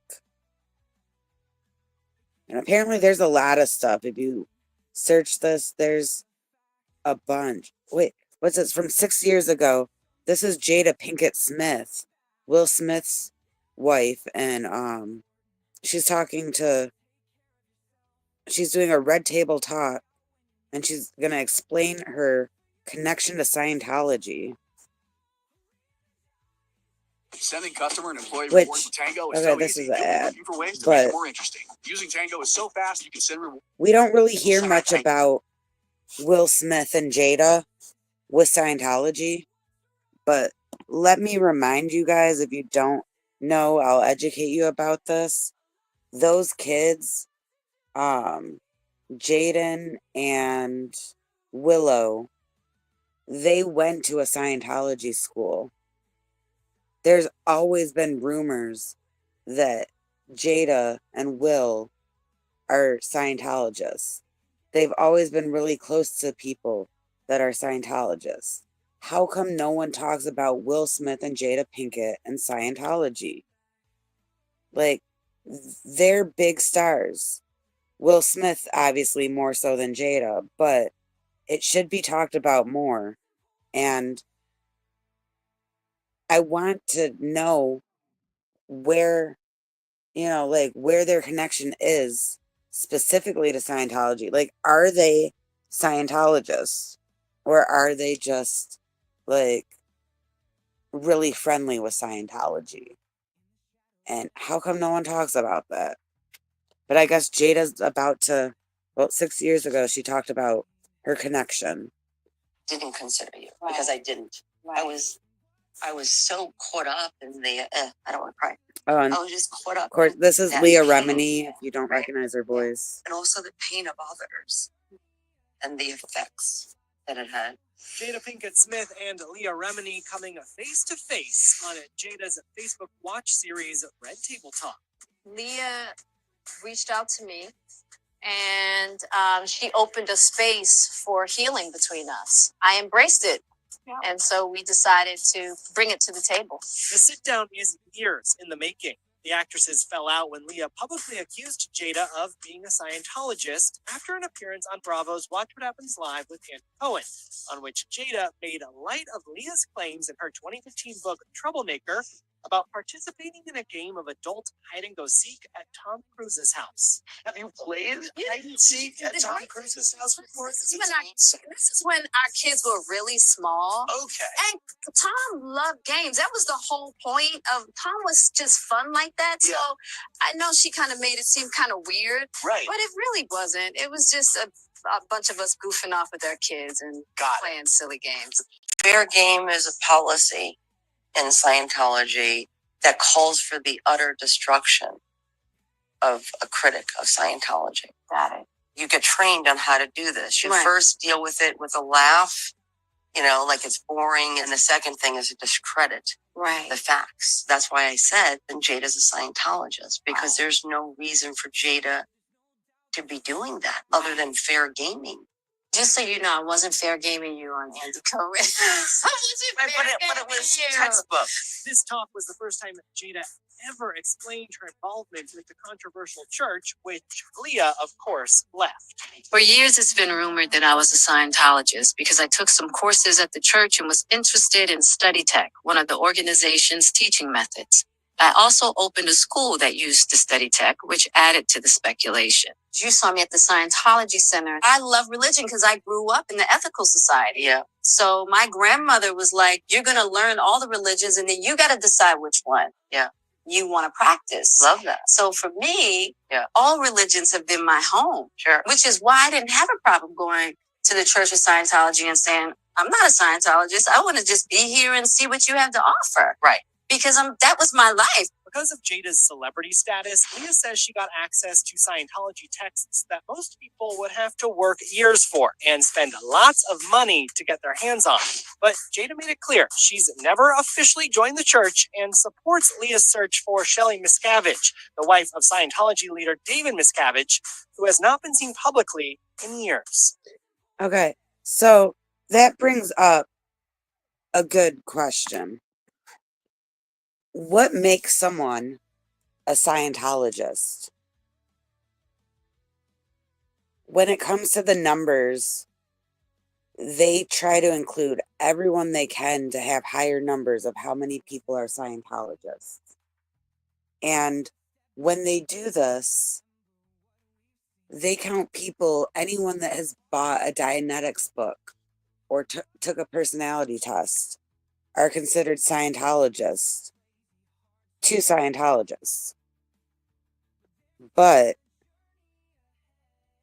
Jada's saying that she's not a Scientologist, even though she took courses. Now, courses are a step up from a personality test. That's a step up from Dianetics. She actually took courses and implemented the study tech in her school. So, by Scientology standards, wouldn't she be considered a Scientologist? And I kind of speculate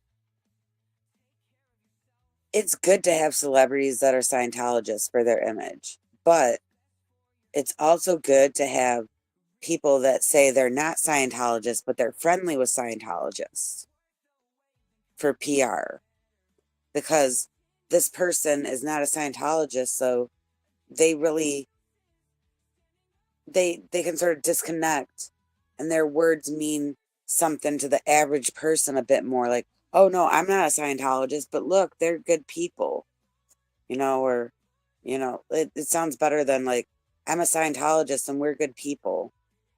Like when you're saying something about a group that you're not attached to, but they're good in your eyes, but you're not one of them.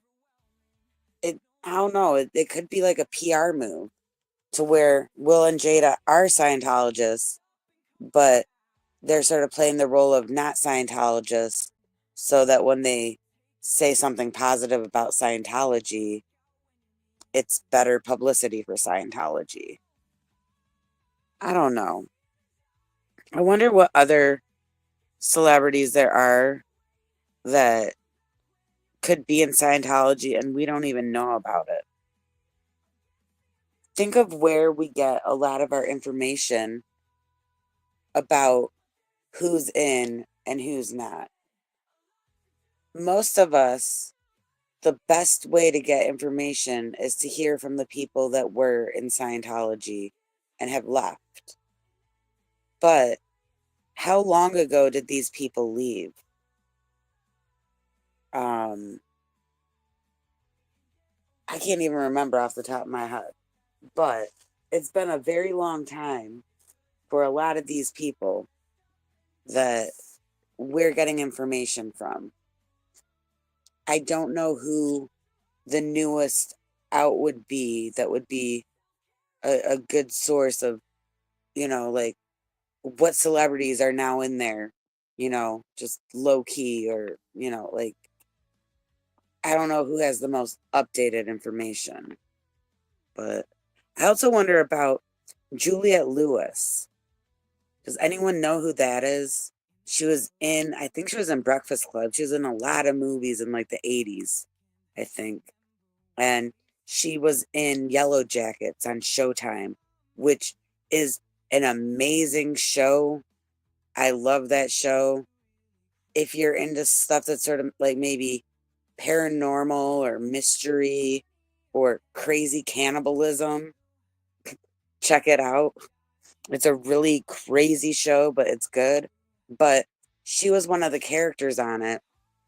And I heard rumors that she was a Scientologist. And then I looked it up. And okay, she was a Scientologist. But then I see that she left. And I hear that she left. But I asked someone And I think it might have been Tori, and Tori said that she thinks that she's still in there. But again, how long ago was it that Tori was in there? You know, I wish that we had a more current update. I'm trying to think, what other celebrities, does anyone know that one guy left?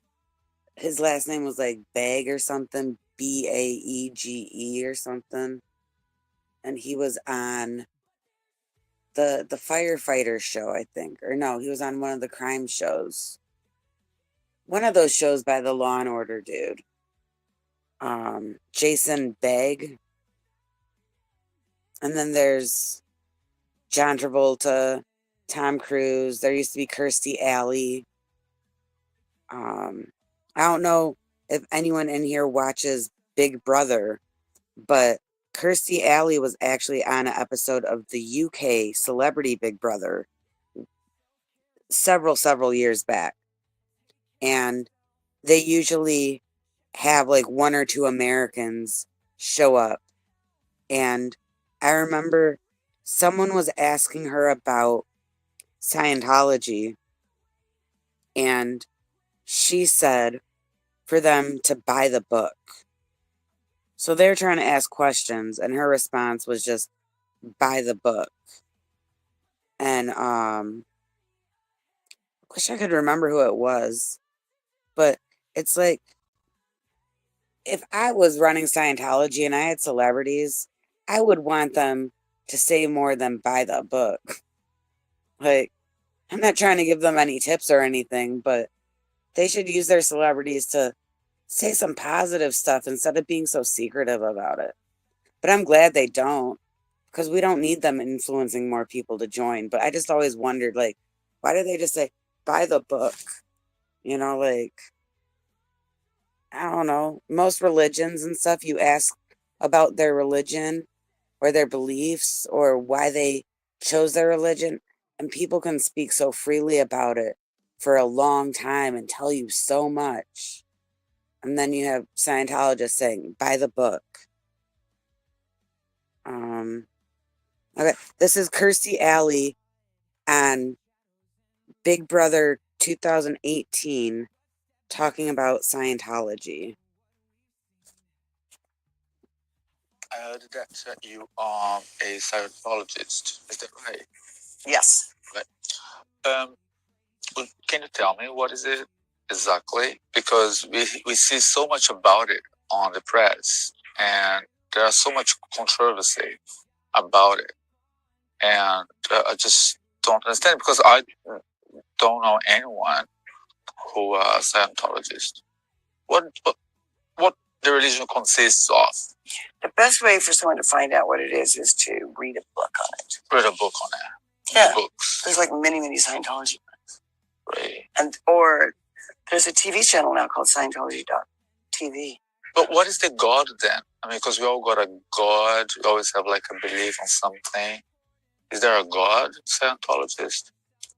Not unless you want there. It would just be like, you should read a book. I just want to learn. It doesn't deal. That's what I mean. You should read a book. Well, I'm here now. There's no book. I mean, you are here. Yeah, but it would be it would be like this. If I really wanted to know what a Christian was, what they really believed, yeah, I would read the Bible. I was raised Christian, so I would read the Bible. Yeah, I was raised Christian. If I really wanted to know what a Muslim was, I'd read the Quran. Right. But can you tell me about it? No. Come on, man. Oh.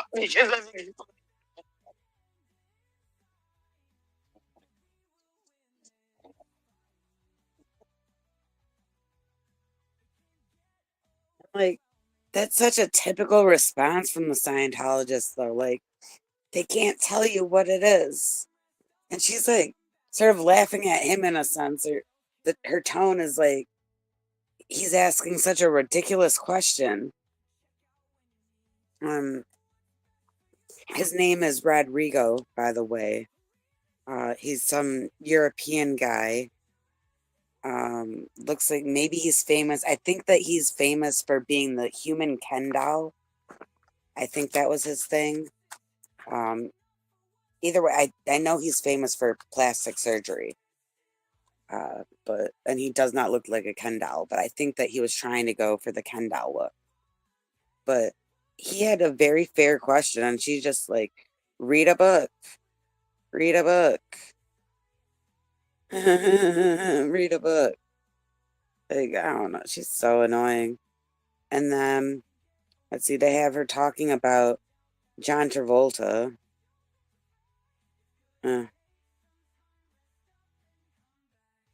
Let's see. She's talking about drugs. This was a really good. I forget how good these seasons were. Like after they're over, I'm not like invested in them anymore. But I love Celebrity Big Brother, and I heard that there's a new Celebrity Big Brother UK. I don't know if it started yet or if it's about to start. If it did, don't give me any spoilers if you know. But yeah, like I always enjoy those. But it was interesting that the one reason I feel that they wanted her on there is because she was a Scientologist. Like, Kirstie Alley was so irrelevant, but the one thing that people were curious about was Scientology. And she goes on there and she just shoots down the question. She doesn't even really entertain anything about it. But if I remember correct, that was a crazy season. I forget who else was on it though. My favorite one, if you watch Celebrity Big Brother, my favorite season was the one with Pete Burns, the guy that from Dead or Alive that does that "You spin me right round, baby, right round like a record, baby." That guy, Pete Burns, he was hilarious. I loved that season. But who else is a Scientologist celebrity? Like, wouldn't you think that there would be more? If they were such a good, thing, like, wouldn't they have more celebrities?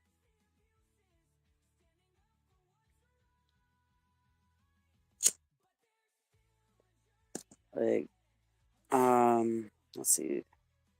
Scientology. Juliette Lewis. Let's just look and see if she's come out and made a statement ever about being in it or not being in it. According to Aaron, 7 months ago, Juliette Lewis is 100% still a Scientologist. I can't play his audio though. I don't want to. This dude, he looks so familiar. Ethan, what's his last name? Ethan Suplee. He's a celebrity that's a Scientologist. And he was in a lot of movies. I can't think of exactly what he did, but he's like a bigger guy. What was he in? I don't know, but this is from 12 years ago. And it says, "Meet a Scientologist, Ethan and Julia, actors, Scientology video." And it's on some YouTube channel called Tom Valor. And they're standing outside of a 7-Eleven, and this guy is interviewing Ethan Suplee. New Yorker.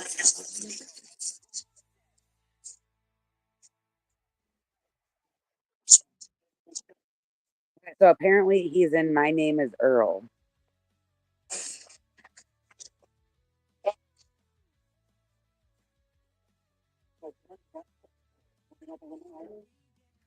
Oh, this isn't just some guy. This is Mark Bunker.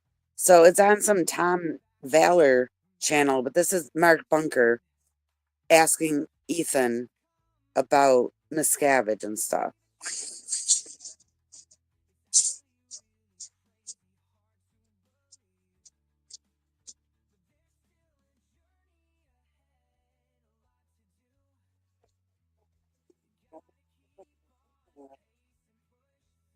I mean, you have no interest in finding out whether it came from this cabbage? None at all. Really? Yeah. All right. I find that interesting that, there are people being held captive. I doubt that. At the gold base. Yeah, there's the people that had to escape, like Marty Rathbun and problems in Afghanistan. I know. Those are huge. Yeah, I understand that. So it's hard to hear Ethan, but basically he's asking him all these questions and Ethan's saying he doesn't want to know. He doesn't know. Bigger problems are in Afghanistan and blah, blah, blah. But for some reason, I keep thinking of Power Rangers when I see this guy, but it's not the guy from Power Rangers. But I know I saw him in stuff other than My Name is Earl, but he's a celebrity that I didn't know. But according to Aaron, he did something. It's titled, Did Scientology Just Lose Another Big Celebrity 2 years ago? And I don't know. I've never heard of that. But it's like, I think that maybe this guy had left. And then,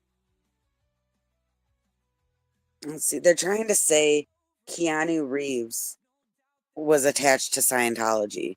Does anyone know of a connection between Keanu Reeves, or is this just clickbait? It says celebrities you never knew were Scientologists. And then there's a picture of Keanu Reeves and it says, it saved my life. That's a really good point. A lot of people do stay for their family. So that's possible. Let's see. It's a lot of stuff about Juliette Lewis on here. When I really just typed in, this time I typed in Scientology celebrities.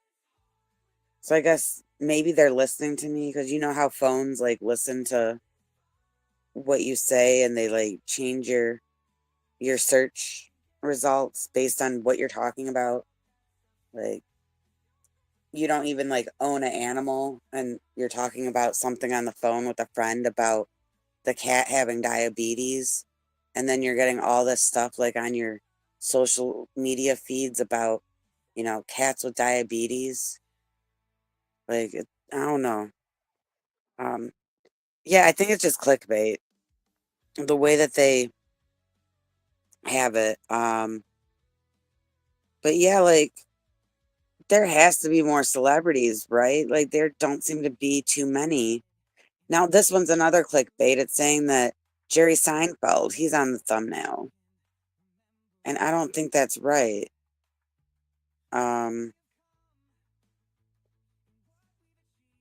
Aaron did one and it looks clickbaity too. I don't know about Sammy Davis being a Scientologist. Maybe he was. Nicole Kidman was, and then she wasn't. But maybe she still is.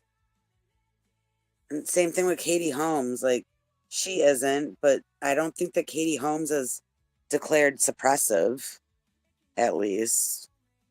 I don't know what other names would there.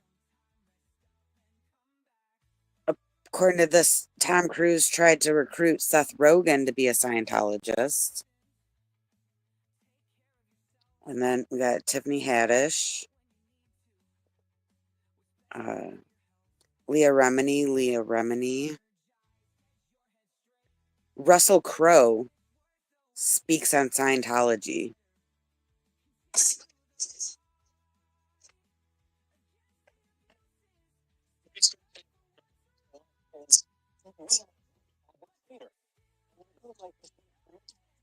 And you let out some personal stuff. I know that there was a thing with Gawker saying that you had been a member of the Church of Scientology, and you're like, what the fuck? When did that happen? Yeah. What is that about? But that's what I like about Twitter, because somebody can put something out and then you can just immediately go, bullshit. Your X amount of followers go, well, that was bullshit. And they tweet that to their friends. No, that one was bullshit. Right. So you kind of get it sort of cut it right off. Yeah, just cut it off at the head. Have you seen Going Clear, the movie? No, I haven't. It is. It's something. Yeah. The thing that refers to is actually I brought that up in an interview in Interview Magazine with Paul Giamatti because he was talking about faith and because very progressively my mother decided not to baptize me in 1964. With the concept that I will find my own way. That she didn't want to force a religion upon me, which I thought was kind of cool. And I still think it's cool. But that led me as a young kid to like having a look around at everything, So, I had friends who went to a Catholic church service. So I'd be like, can I come home over to your place so we can go to church or Presbyterian or whatever? And that led me to a little bit of reading and stuff. And as a friend of Nicole Kidman, I got to know Tom Cruise quite well. Yeah. And I was in a video store and there was like a, $2.50 on sale special video on Scientology. So I watched it, and, it was kind of like out of a friendship thing, really, And then I brought it up with him and we had a short conversation about it. But it was a moment that I kind of really established in my mind that I thought he was a very cool guy because I brought it up with him. I broached the subject. We talked about it for a natural length of conversation. And then his finisher on the conversation was, if it's important to you, man, you'll do something about it. And okay, there's also Bart Simpson. I forget Bart Simpson because Nancy Cartwright plays a cartoon character. Or she plays several. She ruined a lot of stuff for me. Like, I went to the store and I saw this really cool shirt that I wanted to get. But it was Simpsons related. So I was like, no, I can't get that because Simpsons are now Scientology in my mind. I went and I saw a baseball jersey that I wanted to get. But again, it was Simpsons. I saw a cool shirt. It was Rugrats. And it had Chucky on it. Well, guess what? She does the voice for Chucky on Rugrats as well. So she ruined all that stuff for me. And apparently Nancy Cartwright is one of the bigger donors. She's not like, I don't know, the top one. But as far as celebrities go, I think that she's probably one of the biggest, sponsors of Scientology for the celebrities. I was in LA for a few days, several months ago at this point, and I was actually at La Poubelle. And I remember that there was a birthday party going on for someone named Nancy. And for all these months, I've been wondering, was I outside of Nancy Cartwright's birthday party? Now, if you look at the timing of it, her birthday was like a week and a half before that. But there was like Halloween in between there. And it was like the next free weekend. So it totally made sense. And when I was there, two ladies came out of La Poubelle me and DOA were out there, and they came out to like distract us. And DOA was getting loud and they didn't want him to be loud. So they came out to like handle us and talk to us. So he was talking to one lady and I was talking to the lady he was talking to. She was there before when there were more people at La Poubelle. And she's Francois's friend. But I remember her and she was talking to DOA. And I was talking to Dexy something, who turns out to be, she was the nanny for Susie in that band Dead Sarah. And Susie, I think, is a Scientologist. And the other person in Dead Sarah was Emily Armstrong, who's now the lead singer of Linkin Park. And she's a Scientologist. So the lady I was talking to was her bandmate's nanny. And, they were trying to defend Francois. But one of them mentioned something about, I think Dexy was talking about they were there for their friend's birthday and their friend was Nancy. And I know it's a long tangent I went on, but I really wonder if that was Nancy Cartwright's birthday. And that's why they were trying to distract me and DOA so that we weren't like interrupting her birthday festivities as much. But I don't know. She really messed up. Like I said, I loved Rugrats. I loved Simpsons. Like it's different. I can't watch them anymore. Just like R. Kelly and the stuff that he did. I love some of his music. I can't listen to any of his music anymore because it makes me think about the bad stuff with him. But yeah, she's one of like the bigger celebrities that most people forget about. Do you know who would be like a good fit in Scientology that I'm surprised they don't have? Like, if they said that Kanye West joined Scientology, would anyone be surprised? Would anyone be shocked? I feel like he kind of would fit in with that stuff. Oh, that's another one. Jennifer Lopez. We don't hear much about her. Her dad was a Scientologist, which means I think she kind of grew up in it a little bit. Like, I don't know the specifics, but she doesn't get mentioned. And I think she's friends with Leah Remini. And I think that they were friends before Leah left. I don't know, but I've always wondered about Jennifer Lopez. And Jennifer Lopez is somewhat connected to Scientology, but then she's really connected to Diddy and the freak offs and all that stuff. And remember when Jennifer Lopez had like a gun charge against her? There was like an award show and there was an after party, and I forget the details, but someone ended up taking the fall. I think their name was Shine, and he did the time, but they were going to get Diddy on having a gun, and she apparently gave him the gun or was holding on to the gun or something, but the other guy got in trouble for it. But there's a lot of shady stuff about J-Lo. And when Audit met Jennifer Garner, I was thinking about, like the 6 degrees to Scientology. So Jennifer Garner used to be married to Ben Affleck. Ben Affleck used to be married to Jennifer Lopez. Jennifer Lopez, her dad's in Scientology. Boom. But I wonder how many, like, the 6 degrees of Kevin Bacon. I wonder, like, in Hollywood, what the number would be for connecting people. Like, is it as easy to connect people to Scientology as it is for Kevin Bacon? And that was really cool when Jennifer Garner showed up. I think that they were in the middle of filming, and I feel like Audit being there on scene sort of was stalling them and throwing them off. And I feel like they sort of said, or maybe she thought of it herself, maybe Jennifer thought of it herself, but I think that Jennifer was sent to talk to Audit in hopes that if Audit talked to the star of the show, maybe, she would get what she wanted and she would leave, or I don't know. But it was really cool how she just like opened the door to the taxi and then just walked right over to Audit.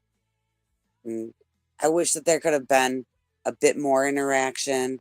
I wish that Audit could have, it was all like really impromptu.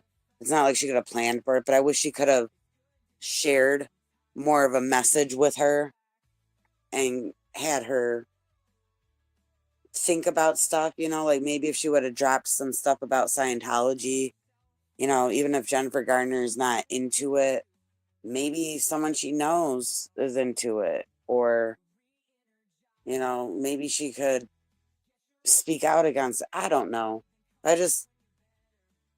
Even when like DOA did his thing with Jude Law, I think Jude Law probably had an idea already about Scientology, but I'm sure that he thought about that for a few days after DOA was doing that during his star thing.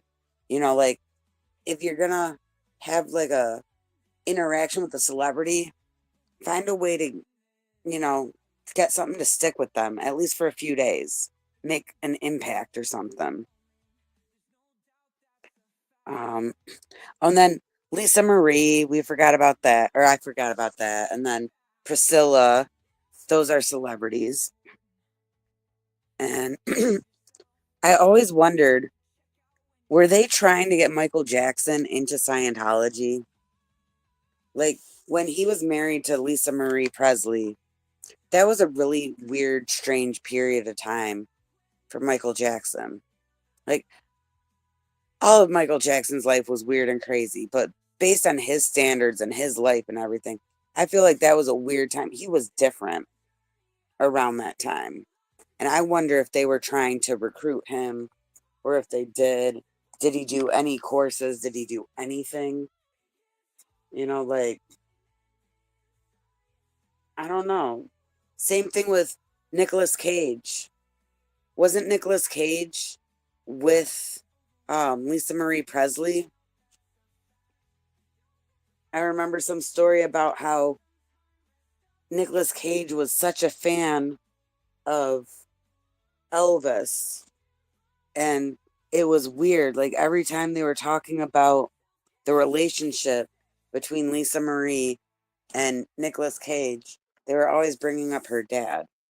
But I wanted to know, even back then before I was like involved in this stuff, I wanted to know, was she trying to recruit him into Scientology?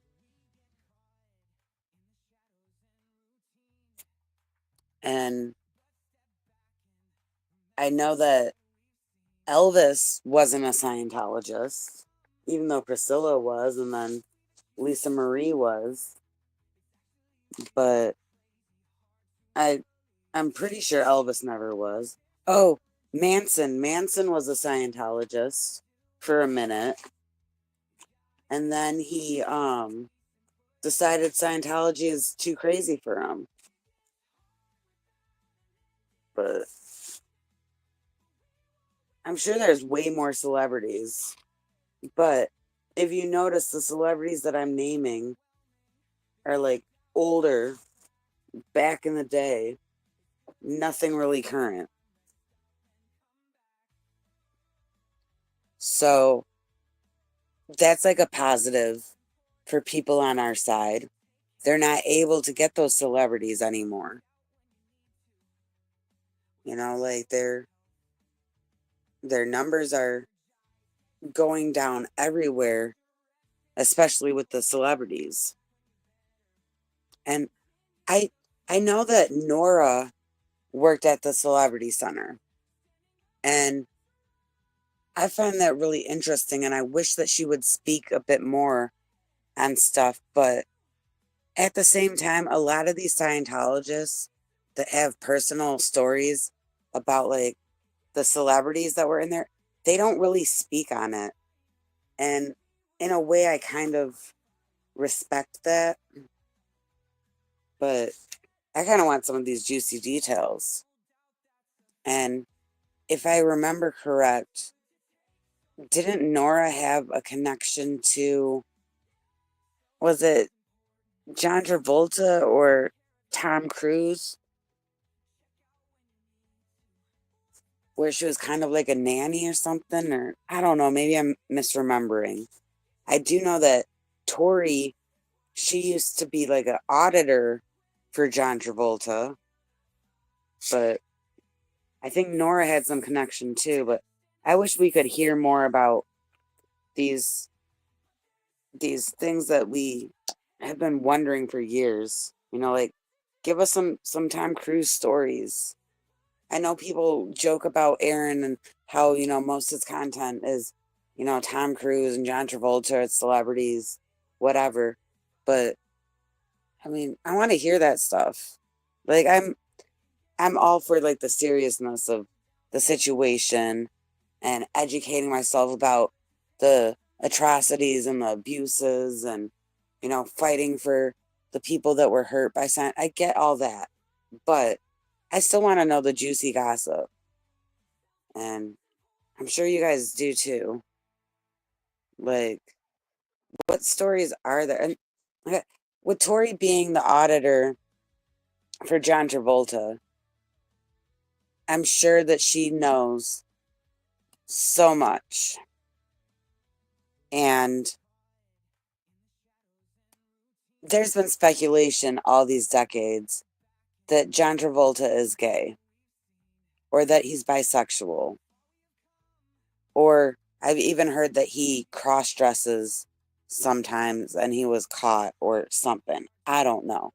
But what if that was the reason that he has been in Scientology for so long, and he was afraid of it getting out there that he isn't straight?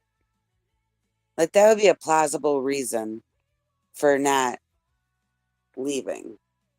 But if so many people are already speculating that he isn't straight, and he still has people that follow his career and respect him regardless of that fact, then he shouldn't worry about that and he should just leave.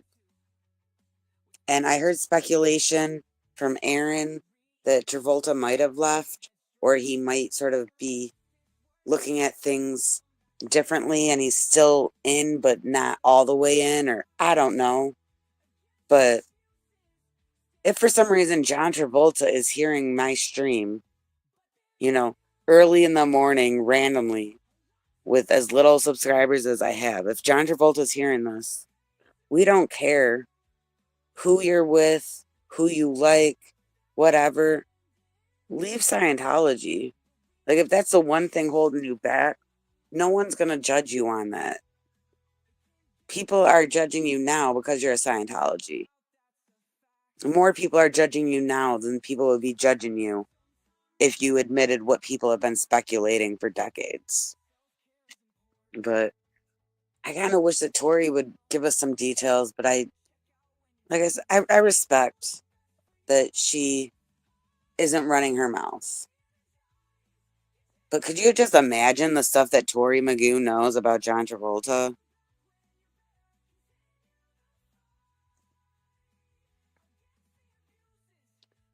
And like, I don't know if I'm right with my memory and Nora had some connection with Tom Cruise or his kids or something. Imagine the stories she has. And I don't know what time frame that was, but you hear all the stories about how they were, searching for a girlfriend and a wife for Tom Cruise, and they found Katie Holmes and stuff. I wonder what the time frame was. Like, does Nora have any juicy details on how that process went? But I don't know. Sometimes it's good to hear about that juicy stuff to sort of make the deep stuff not tear you apart and eat away at you as much. Because there's so much darkness that can fill you when you're, looking up the abuses and atrocities of Scientology. It can get really sad and it can bring you down. And sometimes it's good to have that, like, lighthearted side of it. So, I'm not defending Aaron with other stuff that he's done, but for the people that say that, talking about like the celebrities and that aspect of Scientology is stupid, well, they're wrong, and it's good to have some of that celebrity gossip in a sense.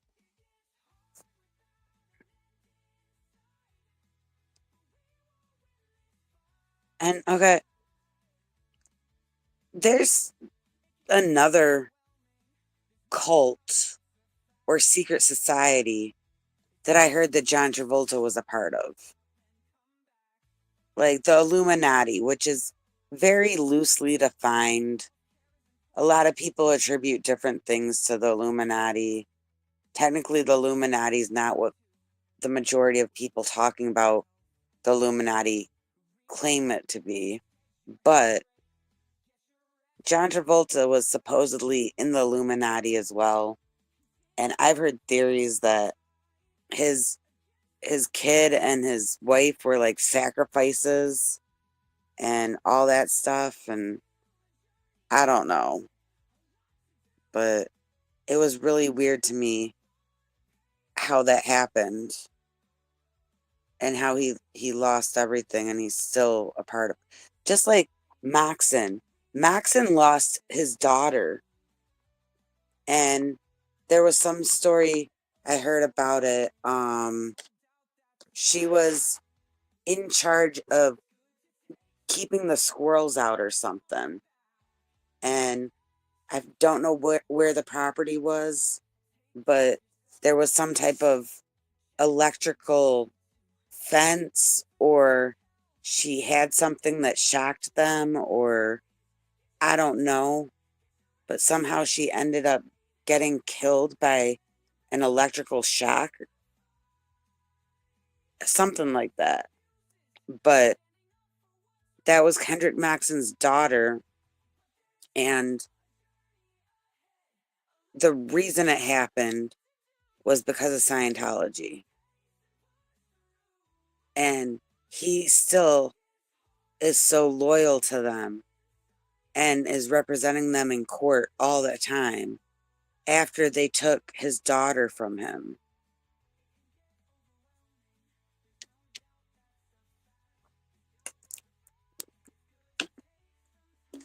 And, like, people, when you're in Scientology, you have people like, for example, Lara's dad and her mom, but her dad is the one that gets talked about more. He's in there and he had to disconnect from Lara, and I feel like if one of my kids, if I would never be able to talk to one of my kids again, I would definitely leave Scientology and join my kid. So they do a lot of freaking brainwashing in there to get into these people's heads where they're making it okay to disconnect. And then Kendrick Maxon is like a step higher than that. They killed they didn't kill her. Her death is on their hands. It's because of them. And as a father, he just stays, even though they're responsible for the death of his daughter. And then you could say that with John Travolta. Like, what if Scientology was involved in their deaths somehow? And he chose to still stay. I'm pretty sure that his son was supposed to be on medication, and they wouldn't allow his son to have medication because, Scientology. And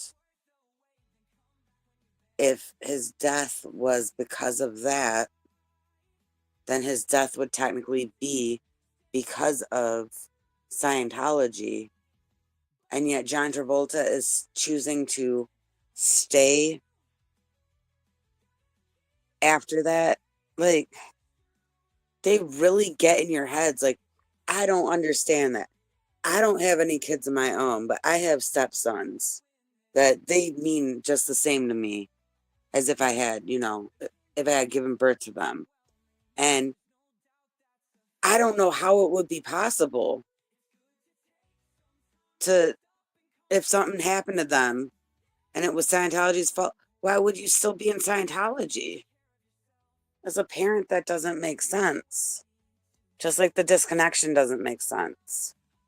But I notice when I read stuff, when I'm doing research, I was reading the code of a Scientologist and the Scientology code of honor, and the way that L. Ron Hubbard puts his words together and flows them together is very hypnotic.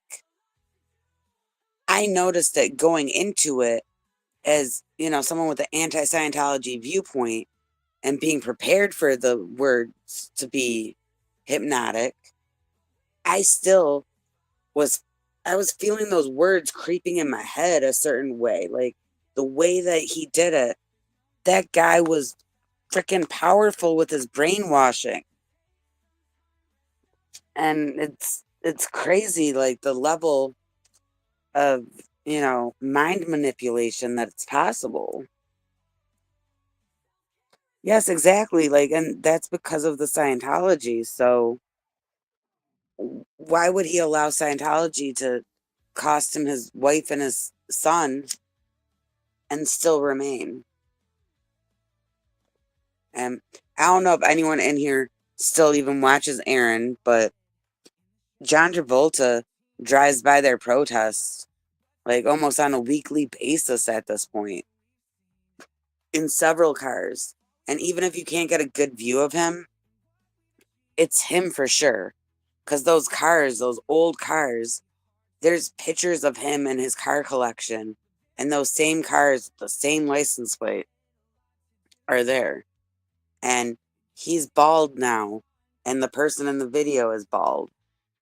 So what if he is trying to leave?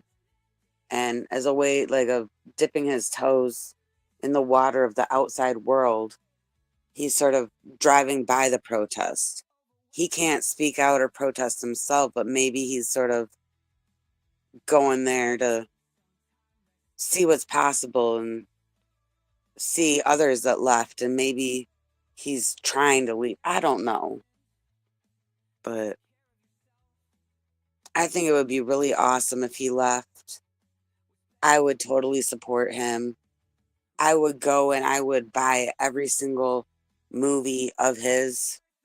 Not all at once, but I would, build up my collection again with movies. He did a lot of movies that I can't watch anymore. Like, I used to love watching Grease. I loved that movie. I loved when they had like the music on the radio. They'd have like the medley for that. They'd have all the songs mixed together. I love that movie. I can't watch that anymore. He was in that movie Michael about the angel. That was a really good movie. I can't watch that anymore. He was in, him and Kirstie Alley were in Look Who's Talking and Look Who's Talking Too. I loved those movies as a kid. I would watch them all the time. Like, I don't know how many times, but those were my movies, that series. And I can't watch those anymore. I mean, I guess I could, but I feel if I'm taking an anti-Scientology viewpoint, it's sort of weird supporting them by watching them in something. And I don't know, like, how do you guys feel about this? Like, if someone, like a celebrity, does something or participates in something that you don't agree with, are you still able to watch their movies or listen to their music? Are you able to separate them as an actor from them as a person? And if so, how do you do that? Because I can't find a way. So many people are ruined. And even though, like, I can't find confirmation, like, Will Smith is ruined for me. And to be real, I would have let him go. I would not have canceled him for that slap. That wouldn't have been enough to cancel him. But the fact that he could be Scientologist, I don't want to listen to. I love a lot of his songs, like Welcome to Miami and Wild Wild West and Getting Jiggy with It and Men in Black. He had a lot of really good songs. And when I'm feeling nostalgic, I can't go and listen to his stuff because he could be a Scientologist. Jill, what's up? And then, like, if someone is a Scientologist, do you still watch their stuff? Like, who in here watches John Travolta movies still? Or who has seen the new Top Gun? Because I can't do that.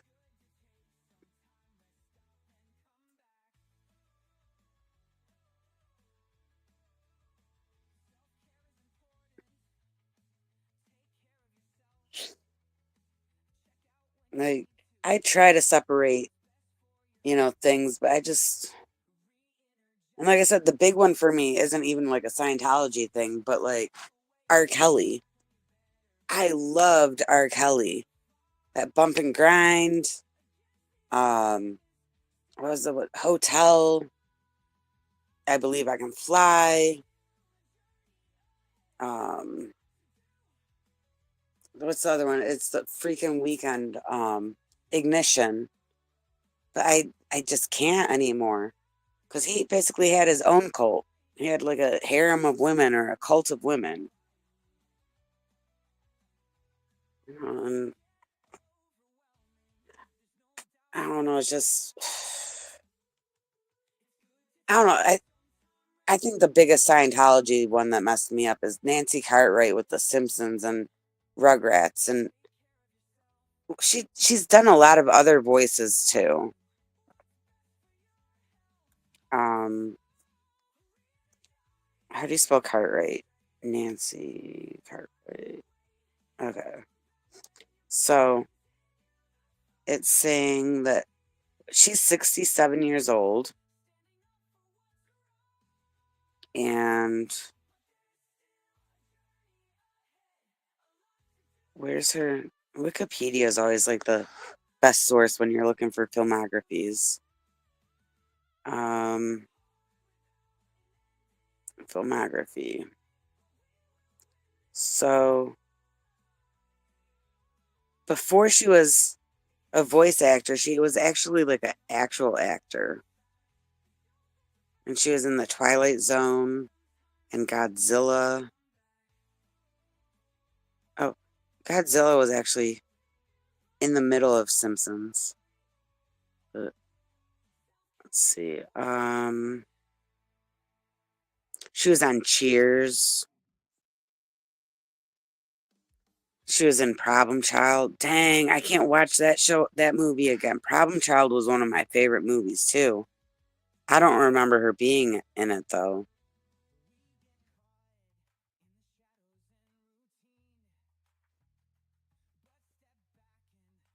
Yeah, like when they're preaching about their politics, that really rubs me the wrong way. Like Kid Rock, I want to support him because he's a local for me, but his views are totally against mine when it comes to political stuff. If he didn't speak so much about the political, I could still listen to him.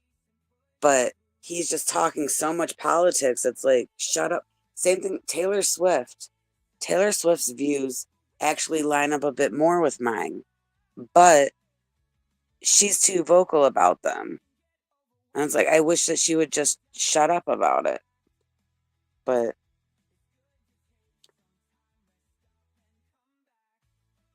yeah, and then like, there's someone that passed away in my life where it was around that time when Space Jam came out and that song, I Believe I Can Fly, was a big deal.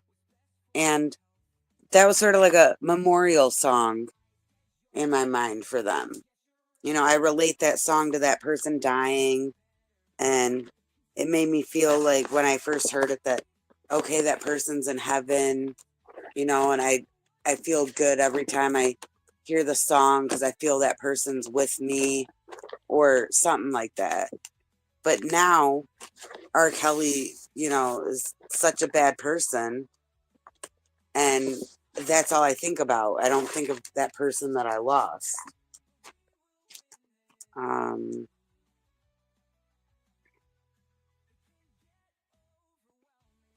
yeah, like when they take their private jet to go pick up their dry cleaning, which is like literally just like 10 minutes away or something. There's a website too where you can check like the carbon footprint of people based on their private jets. And I think that Taylor Swift is one of the worst offenders. But I also think Kylie Jenner or one of the Kardashians, but she makes more sense out of all of them. I think she's really bad with it too.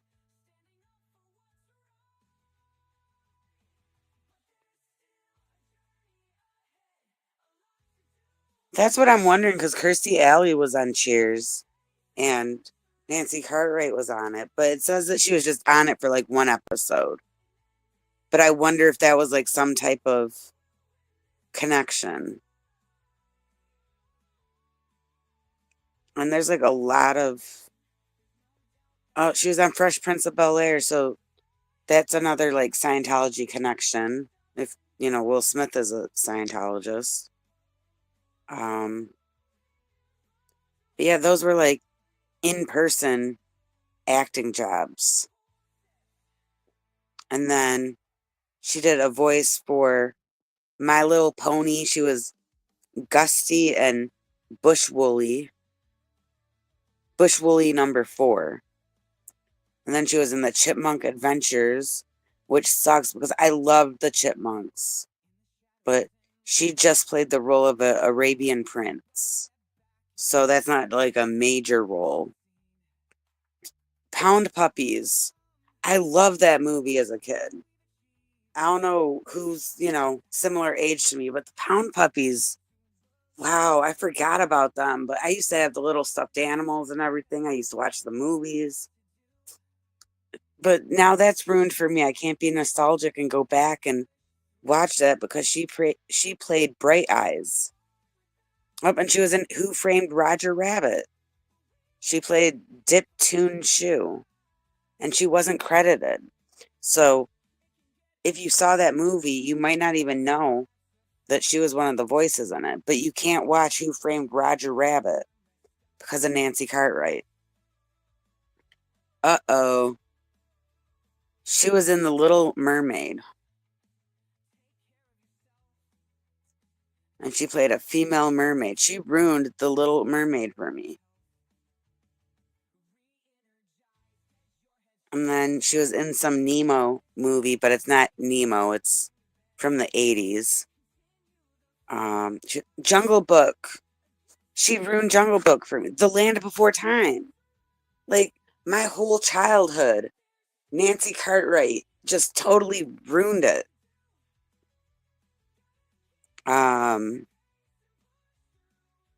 Like, I don't know who is like the same age group as me, but if you're like a 90s kid, there's so much that you can't watch. I mean, you can, but she was in Kim Possible, Rugrats, of course, Simpsons. Let's see, more Simpsons, like spin-offs. And those are movies. Okay, and now TV. She was Fat Albert. She played additional characters. Like, I don't know what characters, but I can't watch, hey, it's Fat Albert. But that already was canceled because Bill Cosby. But she was in Richie Rich, Alvin and the Chipmunks, My Little Pony and Friends, Pound Puppies again, Popeye, Bobby's World. I don't know if anyone remembers that show. Who's that guy? He's on America's Got Talent. Howie Mandel. His cartoon was called Bobby's World. And she was on that. She was on Goof Troop, Pink Panther, Animaniacs, Aladdin, a Lion Off spinoff, Sesame Street, Pinky and the Brain, Futurama, Kim Possible again, Lilo and Stitch, Family Guy. Which this is weird. I kind of am curious, but I can't watch this because of her. But apparently Bart Simpson and Maggie Simpson and tons of the Simpsons were on an episode of Family Guy. She was on the Cleveland Show. So Bart Simpson popped up on the Cleveland Show. And he popped up on American Dad. Oh, and dude, this lady was in video games too. 1, 2, 3, 4, 5, 6, 7, 8, 9, 10, 11, 12, 13, 14, 15, 16, 17, 20 different video games. Like, this had to have been Scientology connections. Because there's other people that can do voices. Like, why did she get all of these roles? And maybe that's why she is still a part of Scientology. Because it has benefited her. You know, like, think of all the roles I just listed off. And then 20 video games, which a lot of them are like Simpsons related, but there's others that aren't. And she was in 2 music videos because Bart Simpson did his little rap thing, you know, do the Bartman. And then Michael Jackson did like a thing with Bart Simpson. Like, I think he was in I think Bart was in Black or White, which that was a really cool video back in the time where they took the people's faces and they like morphed it into the next person, and then they morphed it into the other. And it was like before technology was really big, you know, it's something that easily could be done nowadays. But back when that happened, the morphing, and there was like Tyra Banks was in it, and it just switched from like different people of different races and different genders and everything. And it was so, the special effects were amazing. But yeah, like she had to have gotten a bunch of her stuff because of Scientology. Like, her filmography is ridiculously long.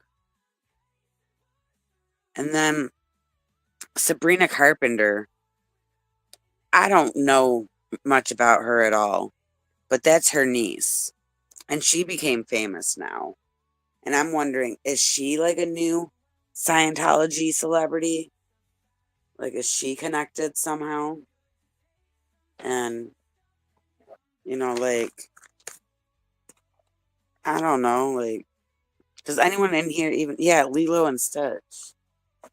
But does anyone in here know anything about Sabrina Carpenter? Like, I couldn't even tell you one of her songs. But apparently, she's 25. She does pop music. She's done 5 studio albums. Or no, 6 studio albums. She's done more than 6 studio albums. And I have not heard of her until like recently. Apparently her 6th album debuted atop the Billboard 200, and it produced the top 3 Hot 100 singles, which were Espresso, Please Please Please, and Taste.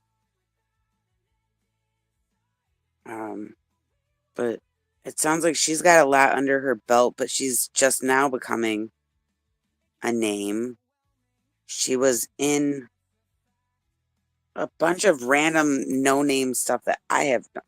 Noobs, The Hate You Give, Clouds, Tall Girl 2. Never heard of any of those movies, but she was on Law and Order, Phineas and Ferb, Sophia the First.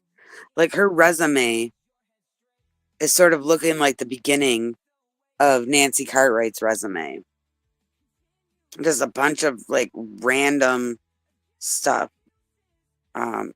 She was Orange is the New Black. She was in an episode of Girl Meets World, which is like a spin-off of Boy Meets World. Punked. She got punked. And this was back in 2020, so I guess she's been famous for a while, but I don't really know much about her. She was in Mean Girls on Broadway, and Peter Pan and Tinkerbell. And she's in a video game as a coach and Just Dance Kids. But I don't know, like, she probably is a Scientologist.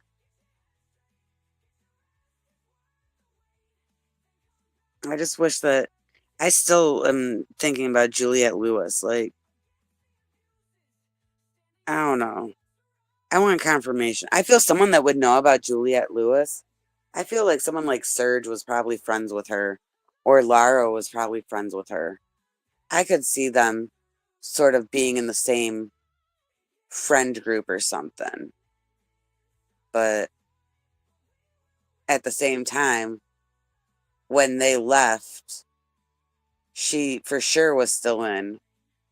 So I don't think that there's still like a friendship.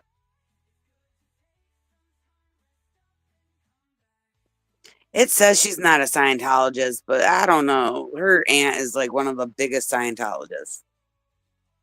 You know, there's got to be something there. And Juliette Lewis, are we thinking that a lot of her movie roles were probably, handed to her because of Scientology? Because she has a lot on her filmography as well. Like, her filmography is so big that Wikipedia has a separate page for her filmography. When they create a second page for it, that's a big thing. See, she started in 1988 as far as movies go. And then, yeah, she's still active now. So 87 is when she started doing TV. But yeah, she has like a bunch of things on her filmography. Just a bunch of like random things. And it's sort of like, I don't know. It could just be because she's a good actress. But it probably has something to do. Oh, and then I see Juliette Lewis was on an episode of My Name is Earl. That Ethan guy was on My Name is Earl. And someone else who probably is still a Scientologist, I just remembered. Beth, what's her last name? It starts with the R. She is on that show Leverage. And she plays Parker, the blonde girl. And she was married to the guy that plays Earl. And they actually have a kid and they named him like Space Inspector or Plane Inspector or something Inspector, some weird name. But I think she's a Scientologist and still is a Scientologist. Beth Resgrave or something. Yeah, I don't know how to pronounce it, but it's Riesgraf.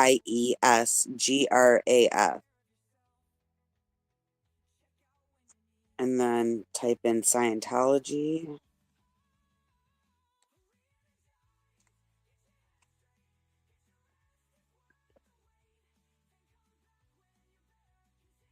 Okay, so it says Jason Lee divorced and cut off all contact with his first wife after she read an anti-Scientology book.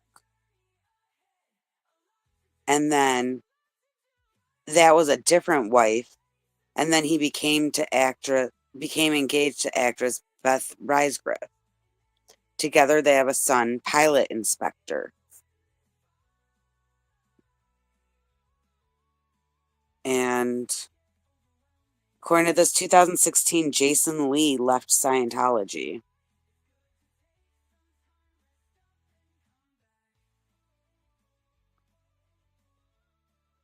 And I want to know if Beth is still in it.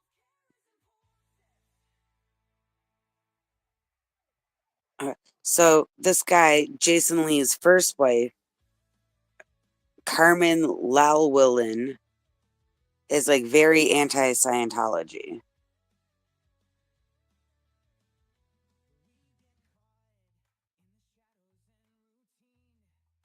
But I swear this Beth girl is probably still in it.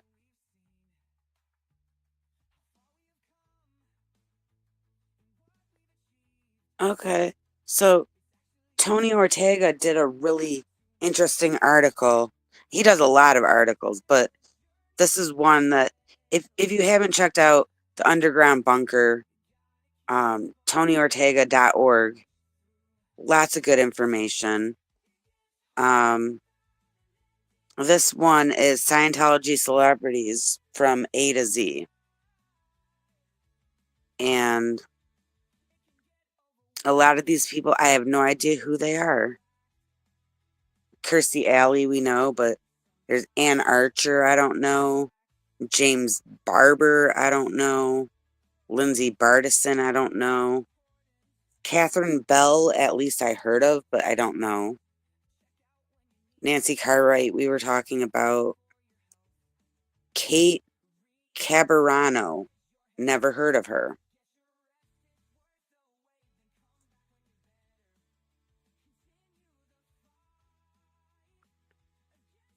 Erica Christensen. I know who Erica Christensen was in that movie with Goldie Hawn and Susan Sarandon. And she played Susan Sarandon's daughter, and there was another daughter in there who I think was actually Susan Sarandon's daughter.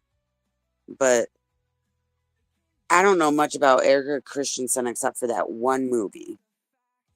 But she's apparently a Scientologist. And Stanley Clark looks like a musician. I don't know. Chick Corea. Heard the name, but I have no idea who they are. Tom Cruise, of course. Eddie Deason. Never heard of him. Jason Doring. Never heard of him. Bodhi and Jenna Elfman. I've heard of Jenna Elfman. And I've heard of Bodhi just because of Jenna Elfman. But I always thought she was crazy since the Dharma and Greg show. I don't remember much about the show except for it was always on TV when I did not want it to be, and I'd always get upset that it was on. Because back then you were sort of stuck watching what was on TV. You didn't have as many choices. And I always wanted to watch something else, and there was nothing else on, and I got stuck watching Jenna Elfman do her stupid Dharma character. Like that show, if anyone's seen it, that show was stupid. Stacey Francis, I don't know. She kind of looks like Diana Ross, but I don't know who she is. Dougie Fresh, I know who he is. Beck used to be a Scientologist, but he has an X on him, so I guess he has officially left. Mark Isham, I don't know. Terry Jastro, no clue. Martin Cove, he looks like a celebrity that I've seen, but I don't even remember hearing his name. Right, Juliette Lewis, Alana Masterson. She owns a vineyard that makes Danny Masterson's wine or something. Or no, she what's her wine thing? I know this from La Poubelle. But she's the one with the vineyard that makes Fallen Grape or something like that. But is she famous on her own, or is she just famous by relations? Danny Masterson and Christopher Masterson, of course. In fact, one of the girls that came out from La Poubelle one of the times, she was talking about she was Christopher Masterson's ex-girlfriend. I forget who she is, but I do remember Danny Masterson's brother's ex-girlfriend was hanging out at La Poubelle, so. Justin, is that an I or Justin Mydell Johnson, some guy that plays a guitar, probably sings. Oh, okay, so she is a legitimate celebrity. She's not just by relations. But a lot of these people they're counting as celebrities are not. Let me know if you hear any of these names and recognize who they are, because I don't know most of these people. Jim Meskimen. Meskimen.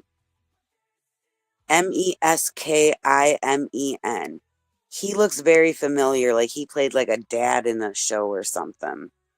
Like he was on a sitcom, or he looks very familiar to me. Sophia Milios.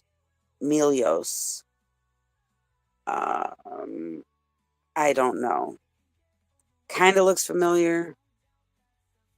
Rebecca Minkoff. Okay, we've heard a lot about her. Wait, Marion Ross, as in Mrs. C? Is that who? So is she one of them too?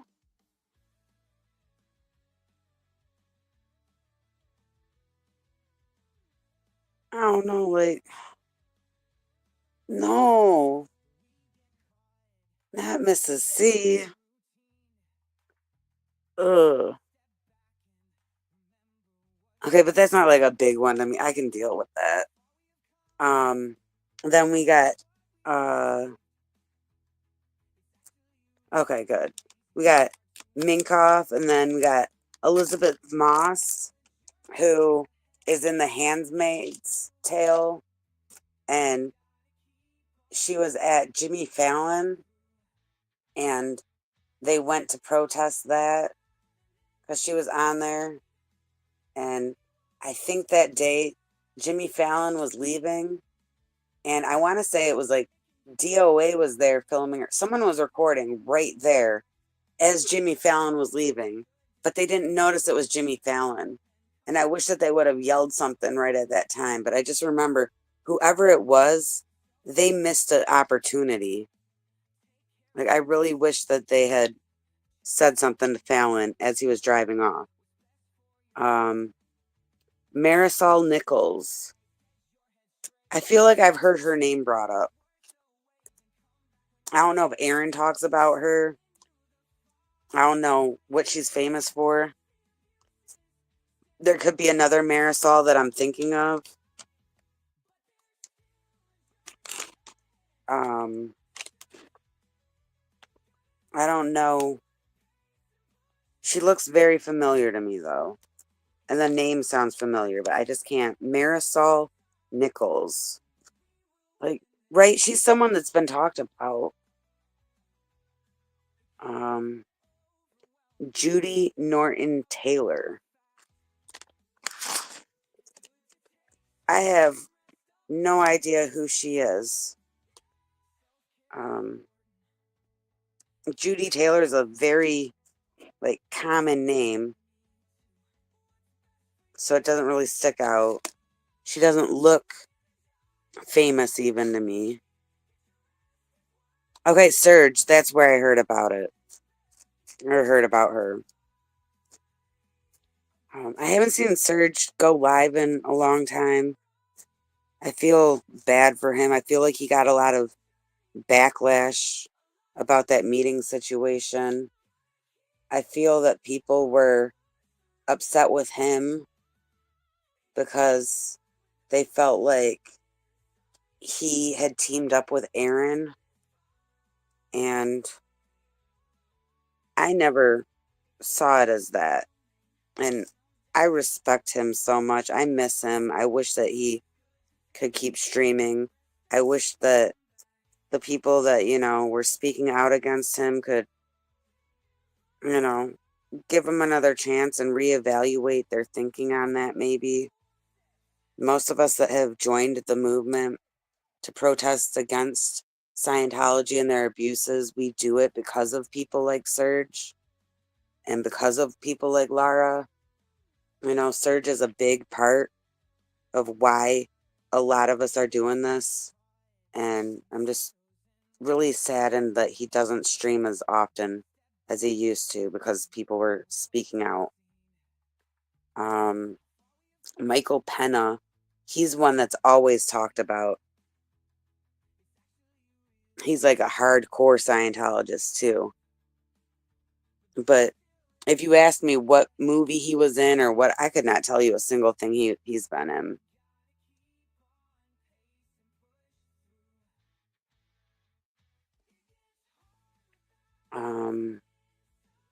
Bijou Phillips.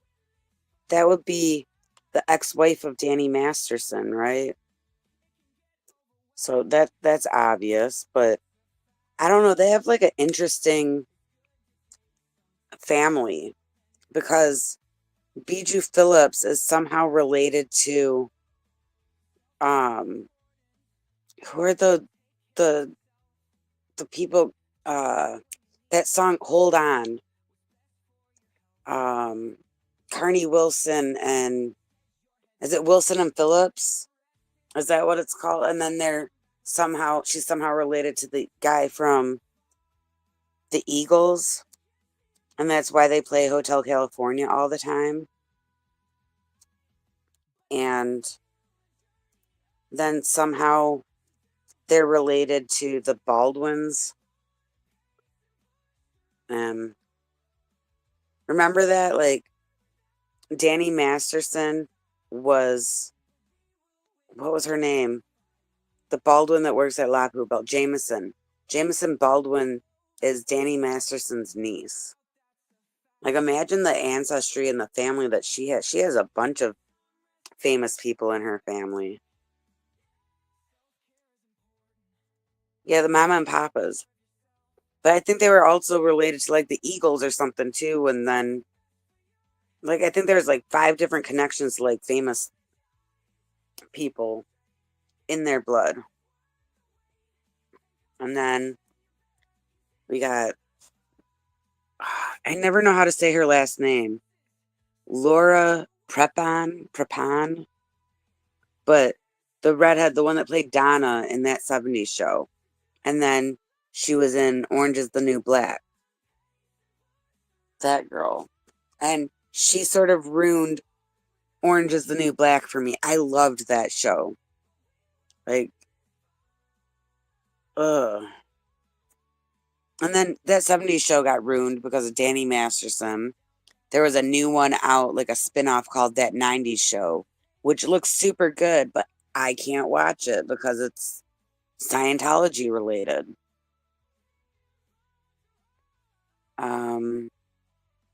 Yeah, Bijou's sister is married to Alec Baldwin, and then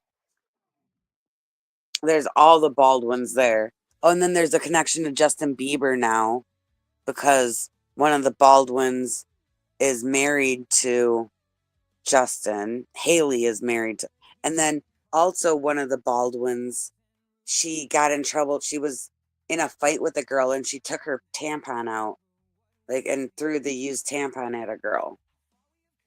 So that whole all those family people are crazy people. Let's see, we got Kelly Preston, obviously. We were just talking about her, how she passed away. Giovanni Ribisi. He was in a lot of movies too, and he played a lot of intense characters. And he is hardcore Scientology. And he has a lot of family members that are hardcore. And I heard that he's involved in a lot of like super hardcore Scientology stuff. Like, allegedly, he's involved in a lot of fair gaming and dead agenting and a lot of stuff that you would think that like is just OSA related. But I heard that him and his family, they do a lot of dirty stuff, allegedly. But he's a big, big thing.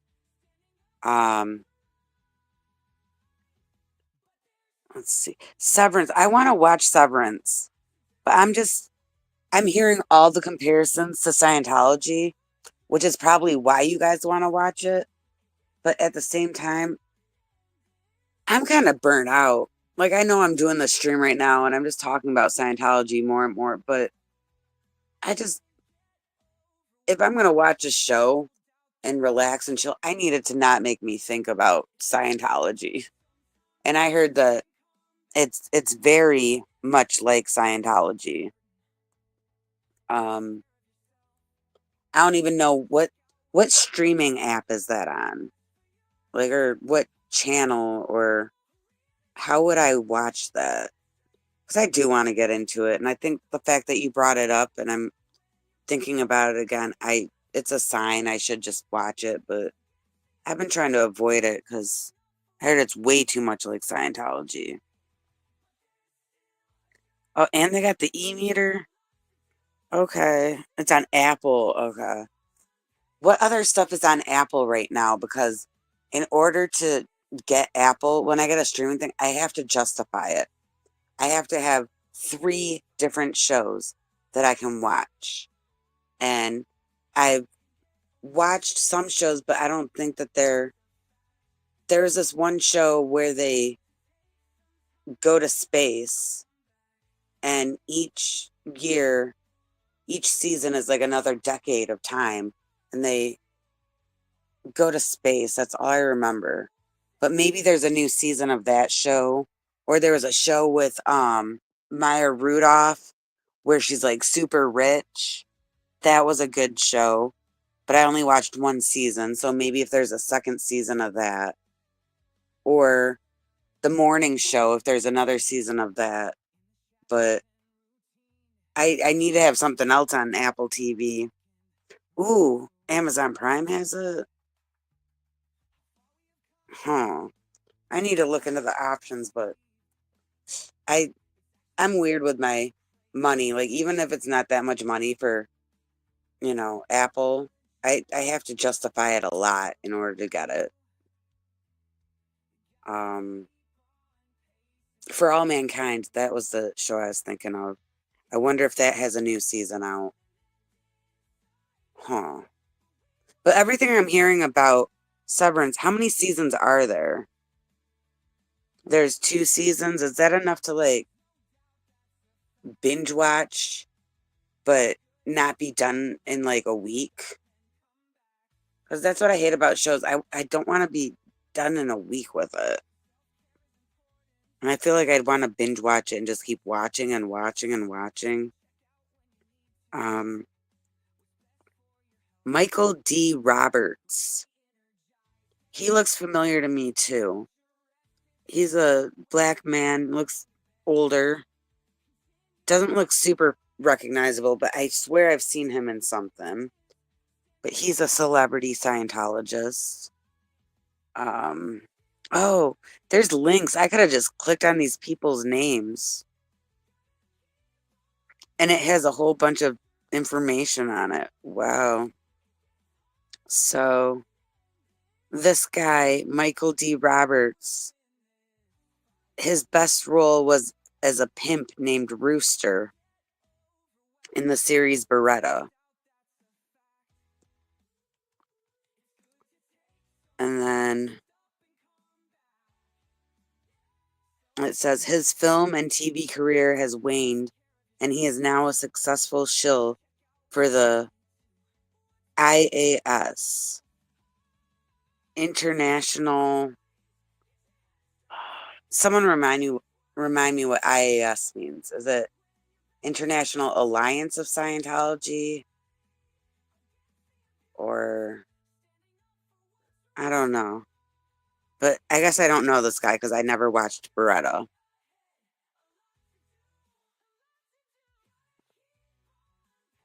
Oh, dang. Why was it born?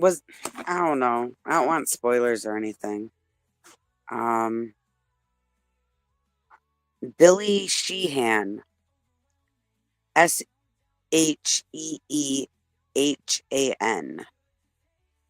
And he has a guitar, so I'm guessing he's a musician. Okay, he's a rock bass player with numerous bands. Joined Scientology in 71. He's at OT2 as of 2005. Could be higher. International Association.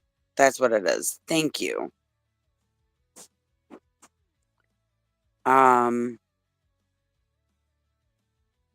Yeah, it doesn't say. It says that he's in numerous bands, but it doesn't name any of those bands.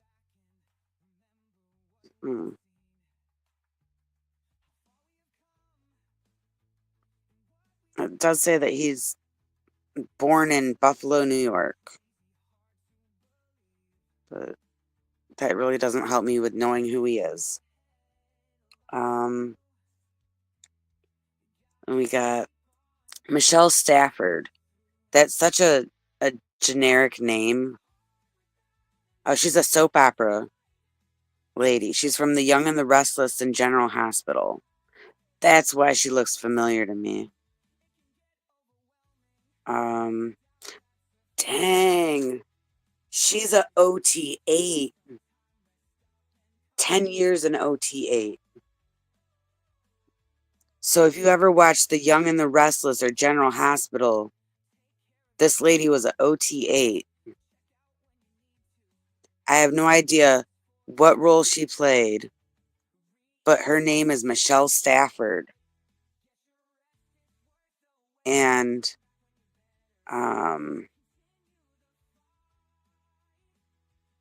yeah, she sort of gave up on her career,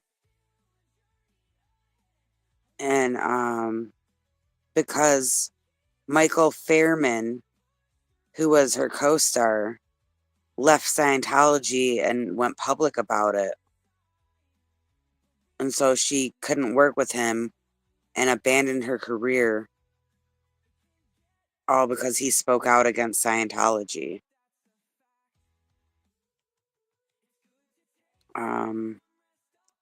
I wish it would say what her character name was on this page, because I hate having to open a different tab on this tablet. Let's see.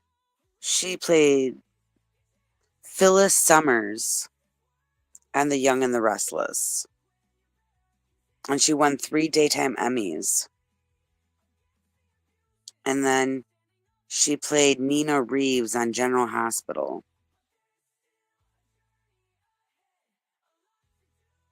And then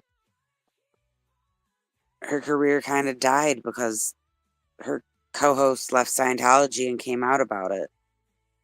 And I don't even know, what did I say his name was? Michael Fair something? I don't know, let me tell you. Y&R Michael Fairman.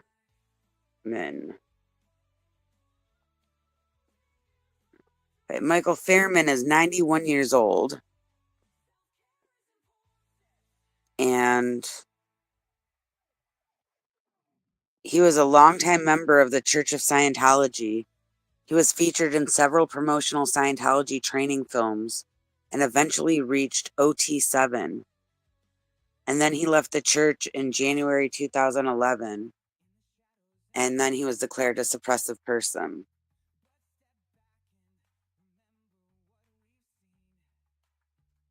She could be in the Sea Org for all we know. I don't know. Like,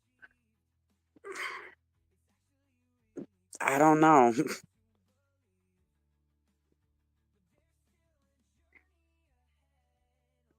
I feel like it was Scientology that made her disconnect from her career and not be involved in a show with a co-host that's a suppressive. So if it's their choice, I mean, they should have some solution.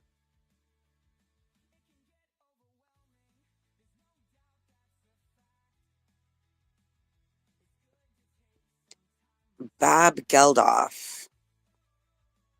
Let me look that up. Geldof. Okay. Irish singer-songwriter, political activist, Irish rock band the Boomtown Rats.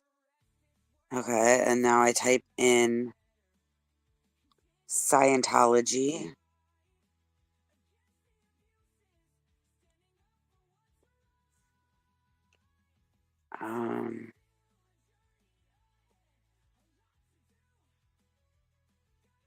So what are they arguing with you about, that he wasn't a Scientologist, or that he still is, or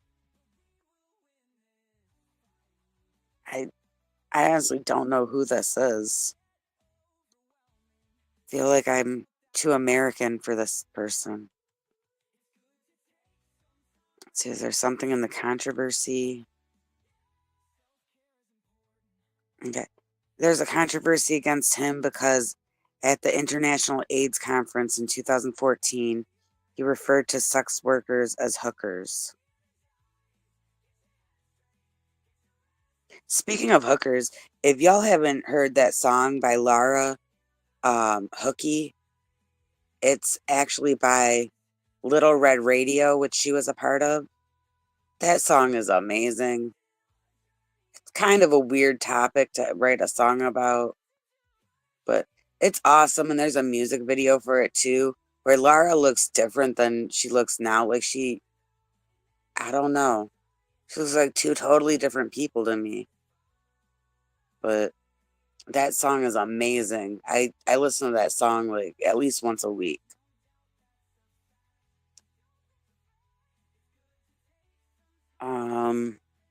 Yeah, I'm just seeing that he called sex workers hookers, and then he used the word junkies at the AIDS thing, and that was wrong. And then he linked the rebel leaders to Islamist suicide bombers. And then he returned his Freedom of Dublin Award. And then something about his stance on aid to African countries. I'm not seeing anything about Scientology.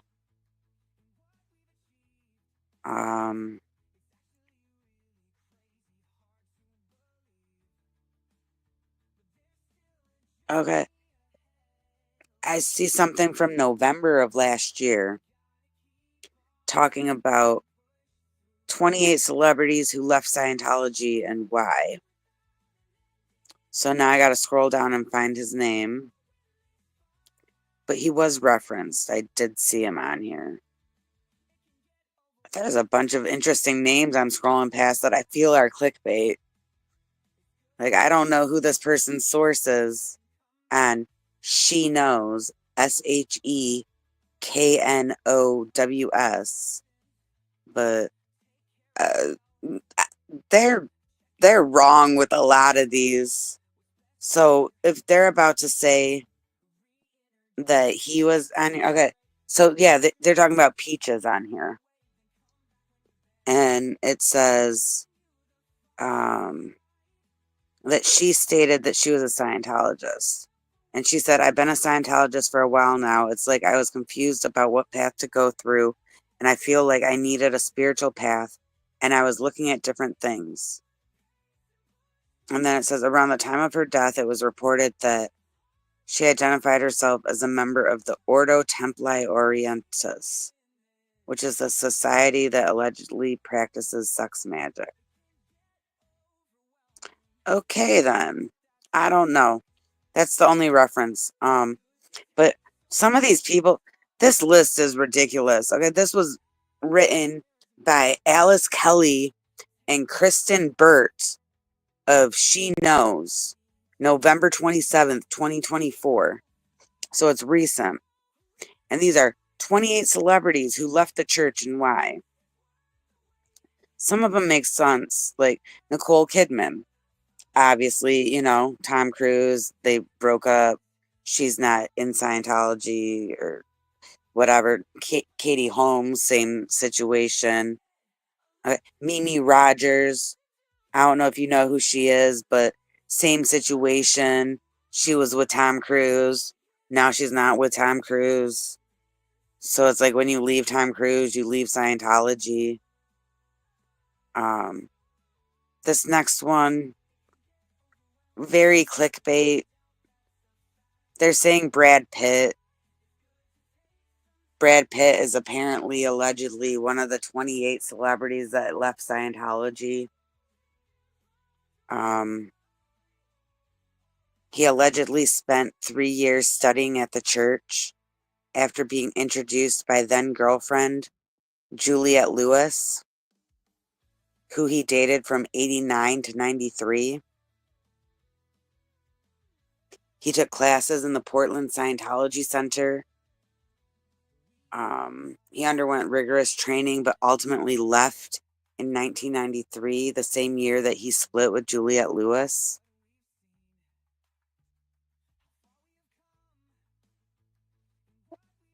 So at first I was going to say this was clickbait, but this makes perfect sense to me. But who in here heard of Brad Pitt and the Scientology connection? Like, that's coming from left field. Like, I thought that was clickbait. I did not think, like, I don't know. It makes sense, though. And we were just talking about Juliette Lewis. And I was just talking about, did Lisa Marie try to recruit Michael Jackson? So it makes sense. Like, and Tom Cruise recruiting his wives and everything. Like, it would make sense. But Brad Pitt is technically a Scientologist based on their statistics, I bet. Anyone that has ever done a course counts as a Scientologist with their numbers. So, am I canceling Brad Pitt? Am I going to not watch, like Benjamin Button or Fight Club or Mr. and Mrs. Smith? No, but Brad Pitt is a Scientologist. The next one, Demi Moore. She reportedly practiced Scientology until she married Bruce Willis. But Bruce Willis didn't believe in it, and it led to Demi Moore leaving Scientology. So she wasn't that into it because she left it just because Bruce Willis wasn't into it. She didn't try to convince him to join, didn't try to convince him to change his views. She chose him over Scientology. Oh, don't speak bad about Angelina Jolie. I had found out that she lives pretty close to La Poubelle, and I'm kind of disappointed I didn't drive by her house just to sort of see if I could get a glimpse of her or something. I love Angelina Jolie. Girl Interrupted. That was one of the best movies ever. But agree to disagree. And sorry for all this noise. I'm just trying to find something. And it's in a paper bag. Oh well. Let's see. Demi Moore. That's all the info they have on this site. Has so many ads on it. Let's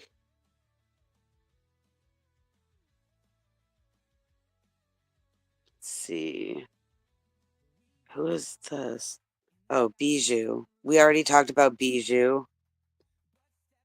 And then this one, I feel like, before I even read the details, I feel this is another clickbaity one. This is such a huge name. And I've never, ever, ever heard this name thrown around with Scientology involvement.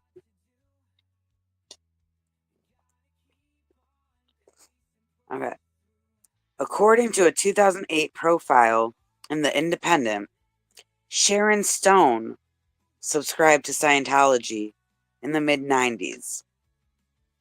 However, she ended up finding Buddhism after her 98 marriage to journalist Phil Bronstein. In 2021, she told Vogue she uses Buddhist teachings and meditations to stay grounded.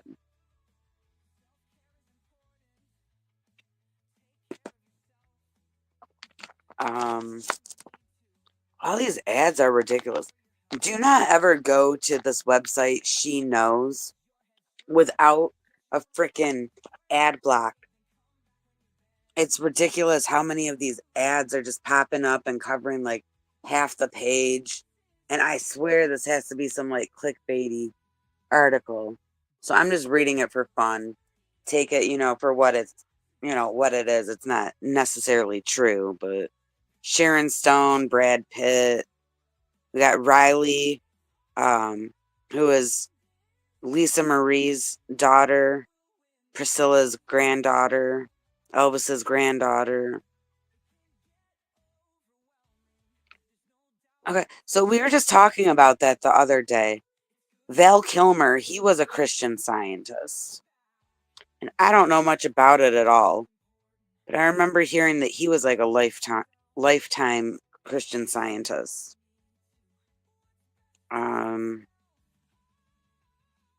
I wish they said 28, and if they have a number of like the list of the people they should list them. Like it should be number 1, number 2.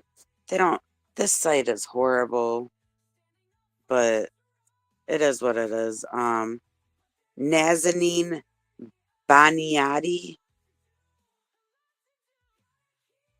some lady that was on General Hospital, in the mid 2000s, and she claimed that she was auditioned to be Tom Cruise's wife after the split from Nicole Kidman, and she dated him for several months, and she was in the Going Clear documentary, and she was one of dozens of women that church vetted for the role. But Scientology denies that any such project took place.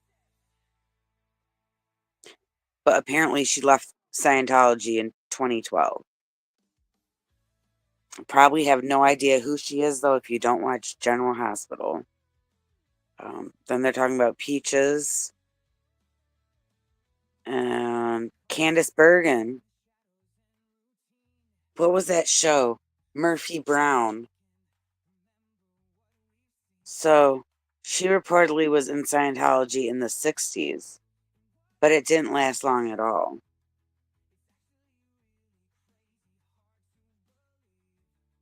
That's not really much information, and it's just saying reportedly, and I don't know. But I could see it. I could see her briefly being in Scientology.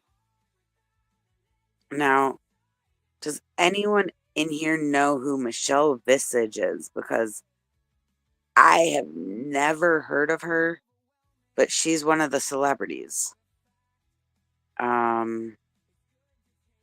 Trying to look at context clues. Is she an actress? I don't know, but she dabbled in Scientology early in her career. And wow, she was introduced to Scientology by her friend Leah Remini. She said they start out and they get you in good with some really important courses that can help your way of life. She said that over time she was struggling to afford the church's courses, but a breaking point occurred when she studied the tone scale, which tells you where people are rated in life. Murderers and pedophiles are down at 100, and a deity, a god, is at 0. I started going through the scale, and literally at 90, something was pedophiles, murderers, and homosexuals. So I took the book and I shut it. So I guess her breaking point is when they said that gay people are on the same level as pedophiles and murderers. but I still don't know who she is. There's no context clues, but she's Leah Remini's friend, and Leah Remini is responsible for this person joining. But then again, a lot of these people that are ex-Scientologists that, you know, we support and we fight for, they also got people in there too. So I don't blame Leah Remini for getting her in there. It was just interesting that they said that Leah was the one that got her into it. Neil Gaiman, that's that really, really bad guy, right? The one that Nora did that stream about, and she had to take a few days off, and like the community had to take a few days break off of it because it was really, really messed up. I think that was this dude, Neil, Gaiman.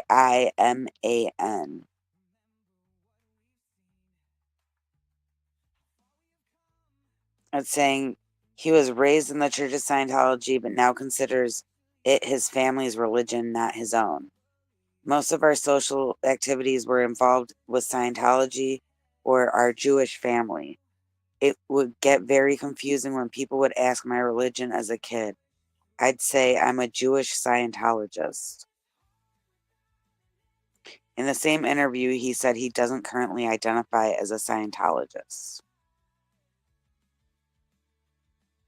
But don't do digging. If you haven't heard of his story, do not dig into the story about him and the atrocities. You know, maybe look at it briefly, look at headlines, whatever, but it can be very triggering to hear about it if you don't know. That's why I'm like tiptoeing around it. I don't really want to speak on it, but I don't know. I don't get the whole, how can you be a Jewish Scientologist? How can you be a Christian Scientologist? How can you still have a religion and then join another religion? Like, I don't know. Are there such things as Christian Jews? There probably are. There's Jews for Jesus. So would that be being a Jewish person and a Christian at the same time?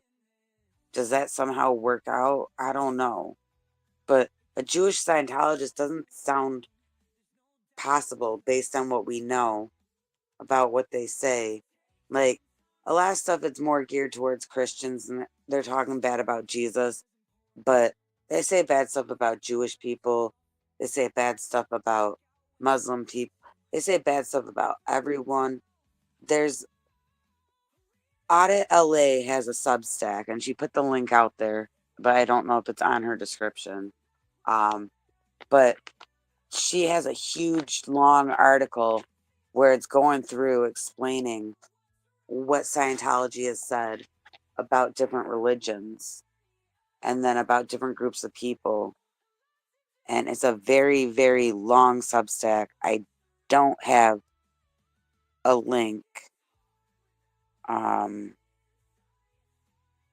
don't know.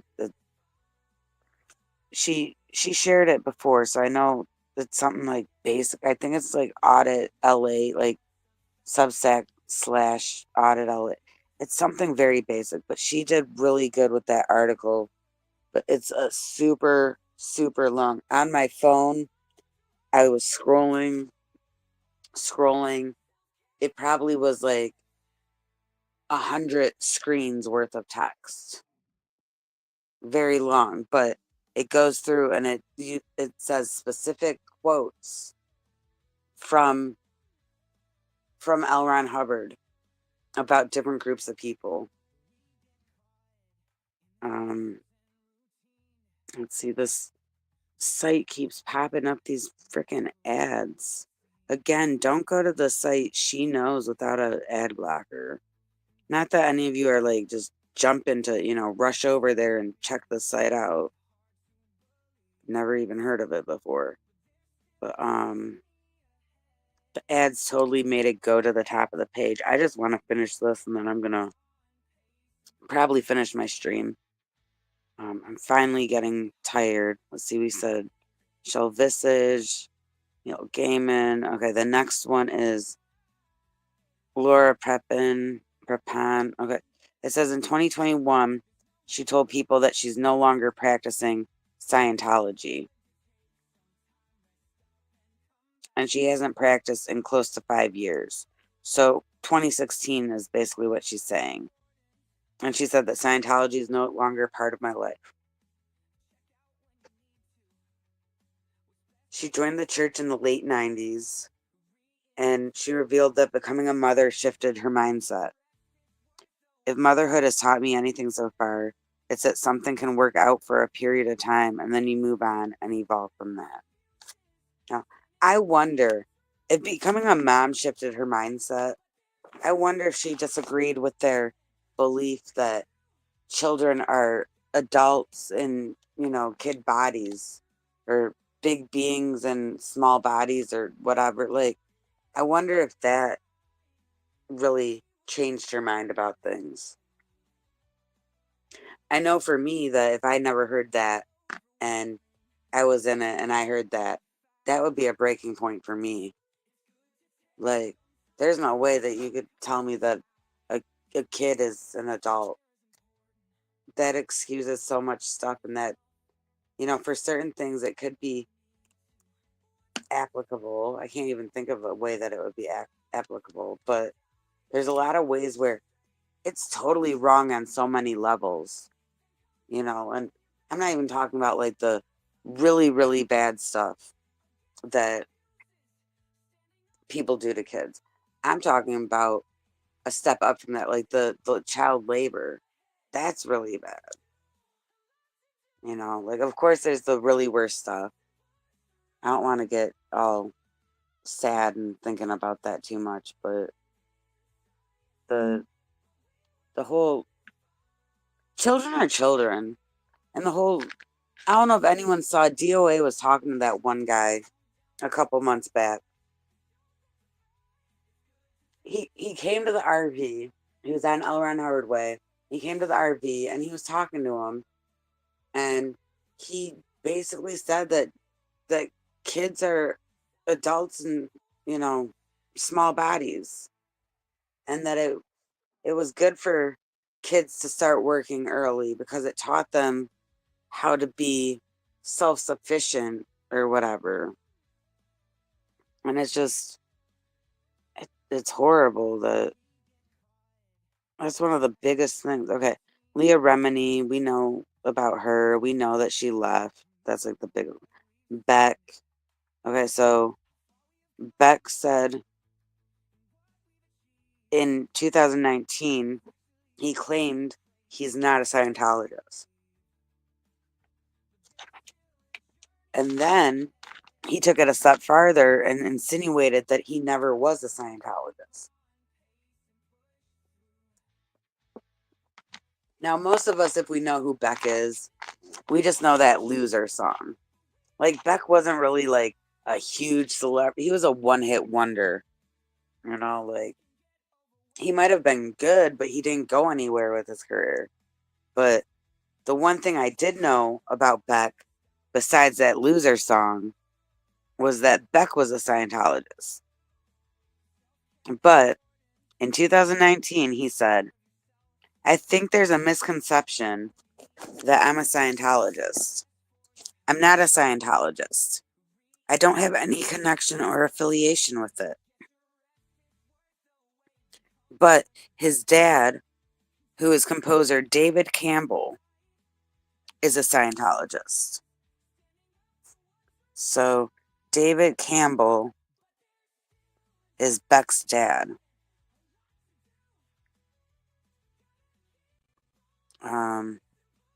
Okay, in a 2005, so that's 2019, 2005 interview, he said,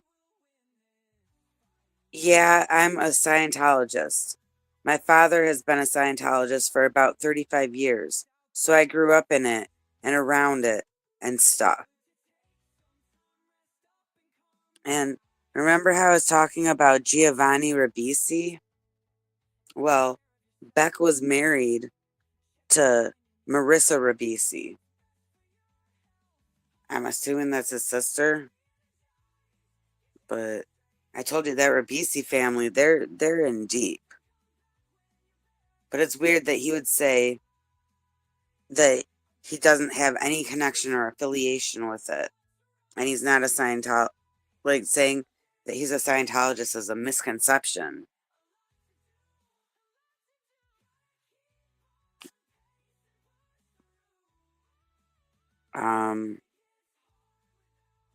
This list is like so many ads. Okay. Lisa Marie and Priscilla, we've talked about them a lot. Jada Pinkett and Will Smith. Okay, so apparently they left, even though they won't admit that they're Scientology. And Jada was acting, she was acting so clueless, you know, like she didn't know what fair gaming was. And it says Jada and Will were first linked to Scientology in 2008 when they started a school, New Village Academy. If someone's bored and wants to research, look into what New Village Academy is and what their connection is with Scientology. Apparently, they use the study tech from Scientology. But it's in Calabasas, California. It says it has teaching methods that had clear ties to the Church of Scientology. So this is basically what she said in that Red Table thing with Leah Remini. And then she tweeted, I've studied Dianetics and appreciate the merits of study tech, but I am not a Scientologist. But according to Scientology, I feel if she did Dianetics, she's a Scientologist according to Scientology. And I feel that Scientology really wants to keep their numbers up, their stats up, so they don't want to exclude people from those numbers. So I think they still might even count suppressive people towards their stats. That's just speculation. I have no idea, but it would make sense that anyone who's ever done anything, regardless of what they do in the future, how long they stay, whatever, anyone that's even like looked into a Scientology building, they want to count them. Jason Lee. Okay, so Amy was saying she didn't know who Jason Lee was. But he's another one. Okay, Beck was married to Marissa Ribisi, but Jason Lee was also dating Marissa Ribisi. He dated her in 95, and Beck was married to her in 2004. So this is before Beck. And then he was also in My Name is Earl. And I don't know, he was in a lot of different things. But let's see, it says the admission after his ex-wife blamed his devotion to Scientology for their 2001 divorce in a scathing essay for Gawker. Okay, and then the following year, he spoke to local Texas outlet, The Detonite, about this movie, his move to the Dallas suburb, and rumors that he and wife Karen Alkick planned to set up a Scientology center there. So there are rumors that he was going to open up an org in Dallas. And then he said, being that we don't practice Scientology and that we aren't particularly interested in opening religious centers in general, we have no plans to open a Scientology center. So apparently, even though the cause of his first divorce was because his wife didn't like Scientology, he now is in agreement with that all these years later, and he has left.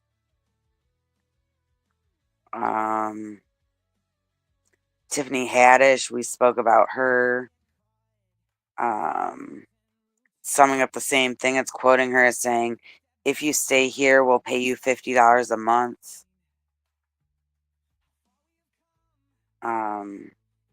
Saying that she left because of the bunk beds. Jerry Seinfeld. I thought this was clickbait, but it says he was never officially a Scientologist, but he took some classes in his youth. In my early years of stand-up, it was very helpful. I took a couple of courses. I learned some things about communication that really got my act going, he told Parade in 2007. And then in 2020, on an appearance on What the F with Mark Maron, he said, "I did do a course in Scientology in like 75 in New York. I found it very interesting, never pursued it." He added that the course put an emphasis on ethical behavior, a concept he liked and tries to abide by. So, by Scientology standards, he would still count as a Scientologist, I feel. Because he, would help their stats. Like he did a course or two. Okay. This is that guy whose name I can't pronounce. Jason Beghe. Beghe. He's from Chicago PD, which is like one of those SVU spin-off shows or something. He left in 2007 after joining in 94. In 2008, he did an interview, stated that Scientology is very dangerous for your spiritual, psychological, mental, emotional health and evolution. His comments made him the target of Scientology's allegedly more vengeful site. He said, "As soon as I posted that video on YouTube, they contacted me. For a couple of years, I became a real pain in the ass to them. So they started to attack me with phony lawsuits. They tried to bankrupt me. They came close." Tom Berenger. I don't know this dude. He doesn't look familiar, nothing. It says he's in Inception. I swear I saw that. I don't know who he is. But he was once a member of the Church of Scientology. He left on a bitter note around 1997, amid his divorce from his second wife, Lisa Williams. He claimed in his divorce battle that his ex became so involved and mentally entrenched in Scientology that she abandoned him. And he also requested that the couple's 3 children not be raised in the Church of Scientology. So whoever he is, I don't know. Jeffrey Tambor. He's probably someone that more people know about. Even though I might be the only one that doesn't know who Berenger is. But Jeffrey Tambor, he's the guy that he kind of looks like Dr. Phil in a way. I know him again from Girl Interrupted. He looked like Dr. Phil in there. He's been in a lot of roles, but apparently that in 2008 he addressed reports that he was a member of Scientology. He said, "I took some Scientology classes at one time, studied Scientology for a while, but no more. I have nothing against it, but I'm no longer a Scientologist." He said he took classes for 2 years, but left after he was pressured to leave then wife Katie Mitchell. So the Scientology was trying to get him to do a divorce, and he chose his wife over Scientology. And even through that, he said he actually had a very good time. He said, "I met a lot of very nice people. All experiences work, and they add to the paint. I don't think hard feelings help anything." Okay. This one I never heard of either. And I think that I would have heard of this. But who knows about Superman and his connection to Scientology? And when I'm saying Superman, I'm talking about like the only Superman that really matters, like the most iconic Superman, Christopher Reeves. So he joined the Church of Scientology at age 22. And then that was 2 years before he became Superman. So maybe that got him Superman. And he claimed that he began the auditing process, but did a test of his own on the church, which made him decide to stop pursuing membership. He says that during one auditing session, while hooked to a lie detector machine, or an e-meter, he was asked to share his life story and decided to share a modified version of Greek mythology instead. I didn't expect my auditor to be familiar with Greek mythology. I was simply relying on her ability, assisted by the e-meter, to discern the truth. The fact that I got away with a blatant fabrication completely devalued my belief in the process. So he was kind of trolling them. They were auditing him, and he just throwing in all these, like fake stories about Greek mythology. They're probably believing it because you got to tell him about your past lives and everything. So it could just sound like he's recalling a past life or something like that. But he was just BSing them, trolling them. And they were just eating it up, believing him. He's like, this must be some bullshit, like if they're going to believe this, like, I have respect for him. Rest in peace. But Christopher Reeves, best Superman there is out there. Not a Scientologist. He only spent, I don't know how long it said, but he only was in it for a little while. This page, again, she knows sucks with their ads covering the full thing and scrolling. And I think that's the end of the article, but I can't tell. Okay, well, we're going to just say that is the end of the article. But, yeah, like, who's ever heard of Brad Pitt in Scientology? Or Christopher Reeves in Scientology? Like, I feel at this point, like, there's not a bunch of, like, new information that I get when it comes to certain topics in Scientology. Like, we just went through the whole list, and I told you, like, the celebrities that I knew of. I didn't even think of Brad Pitt or Christopher Reeves. They were not on my radar at all. And I'm shocked with everything that I've read and looked into so far. I've never heard them before. Or maybe I have, but I really think I would have remembered Brad Pitt. Like, I had a huge crush on Brad Pitt growing up. He was in that one movie where it wasn't Benjamin Button, it was the other one where he's like, I watched it when I was a kid and I didn't really understand it, so maybe I'm remembering it wrong, but something like he was immortal, or he couldn't die, or he aged different, or there was some movie, and I think Anthony Hopkins was in it with him. But Brad Pitt was hot. He's still hot. Not as hot now that I know that he did Scientology, but he's out. I mean, it's not like he's still practicing Scientology. And we know of a lot of people that have left Scientology, and they're good people now. So I can't judge someone that's left it.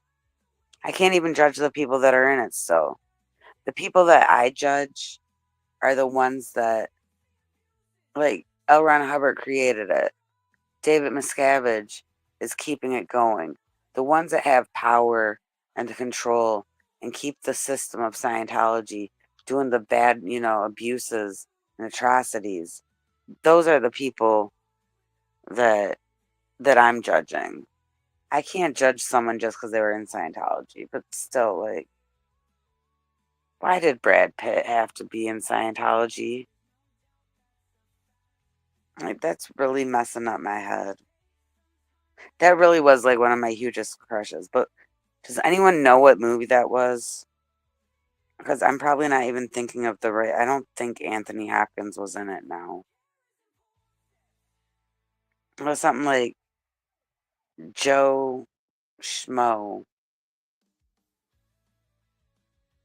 Meet Joe Black. That's what it was. Meet Joe Black. Very good movie, I think. I was a kid. I did not understand it. So it probably, I don't know. I can't cancel that because he's not a Scientologist now. But I'm just rambling on now about how hot Brad Pitt is. And I don't know if you can hear it. I've been yawning. I've had insomnia. But now's the time where my body's actually feeling like I could fall asleep right now. So I appreciate those who hung out.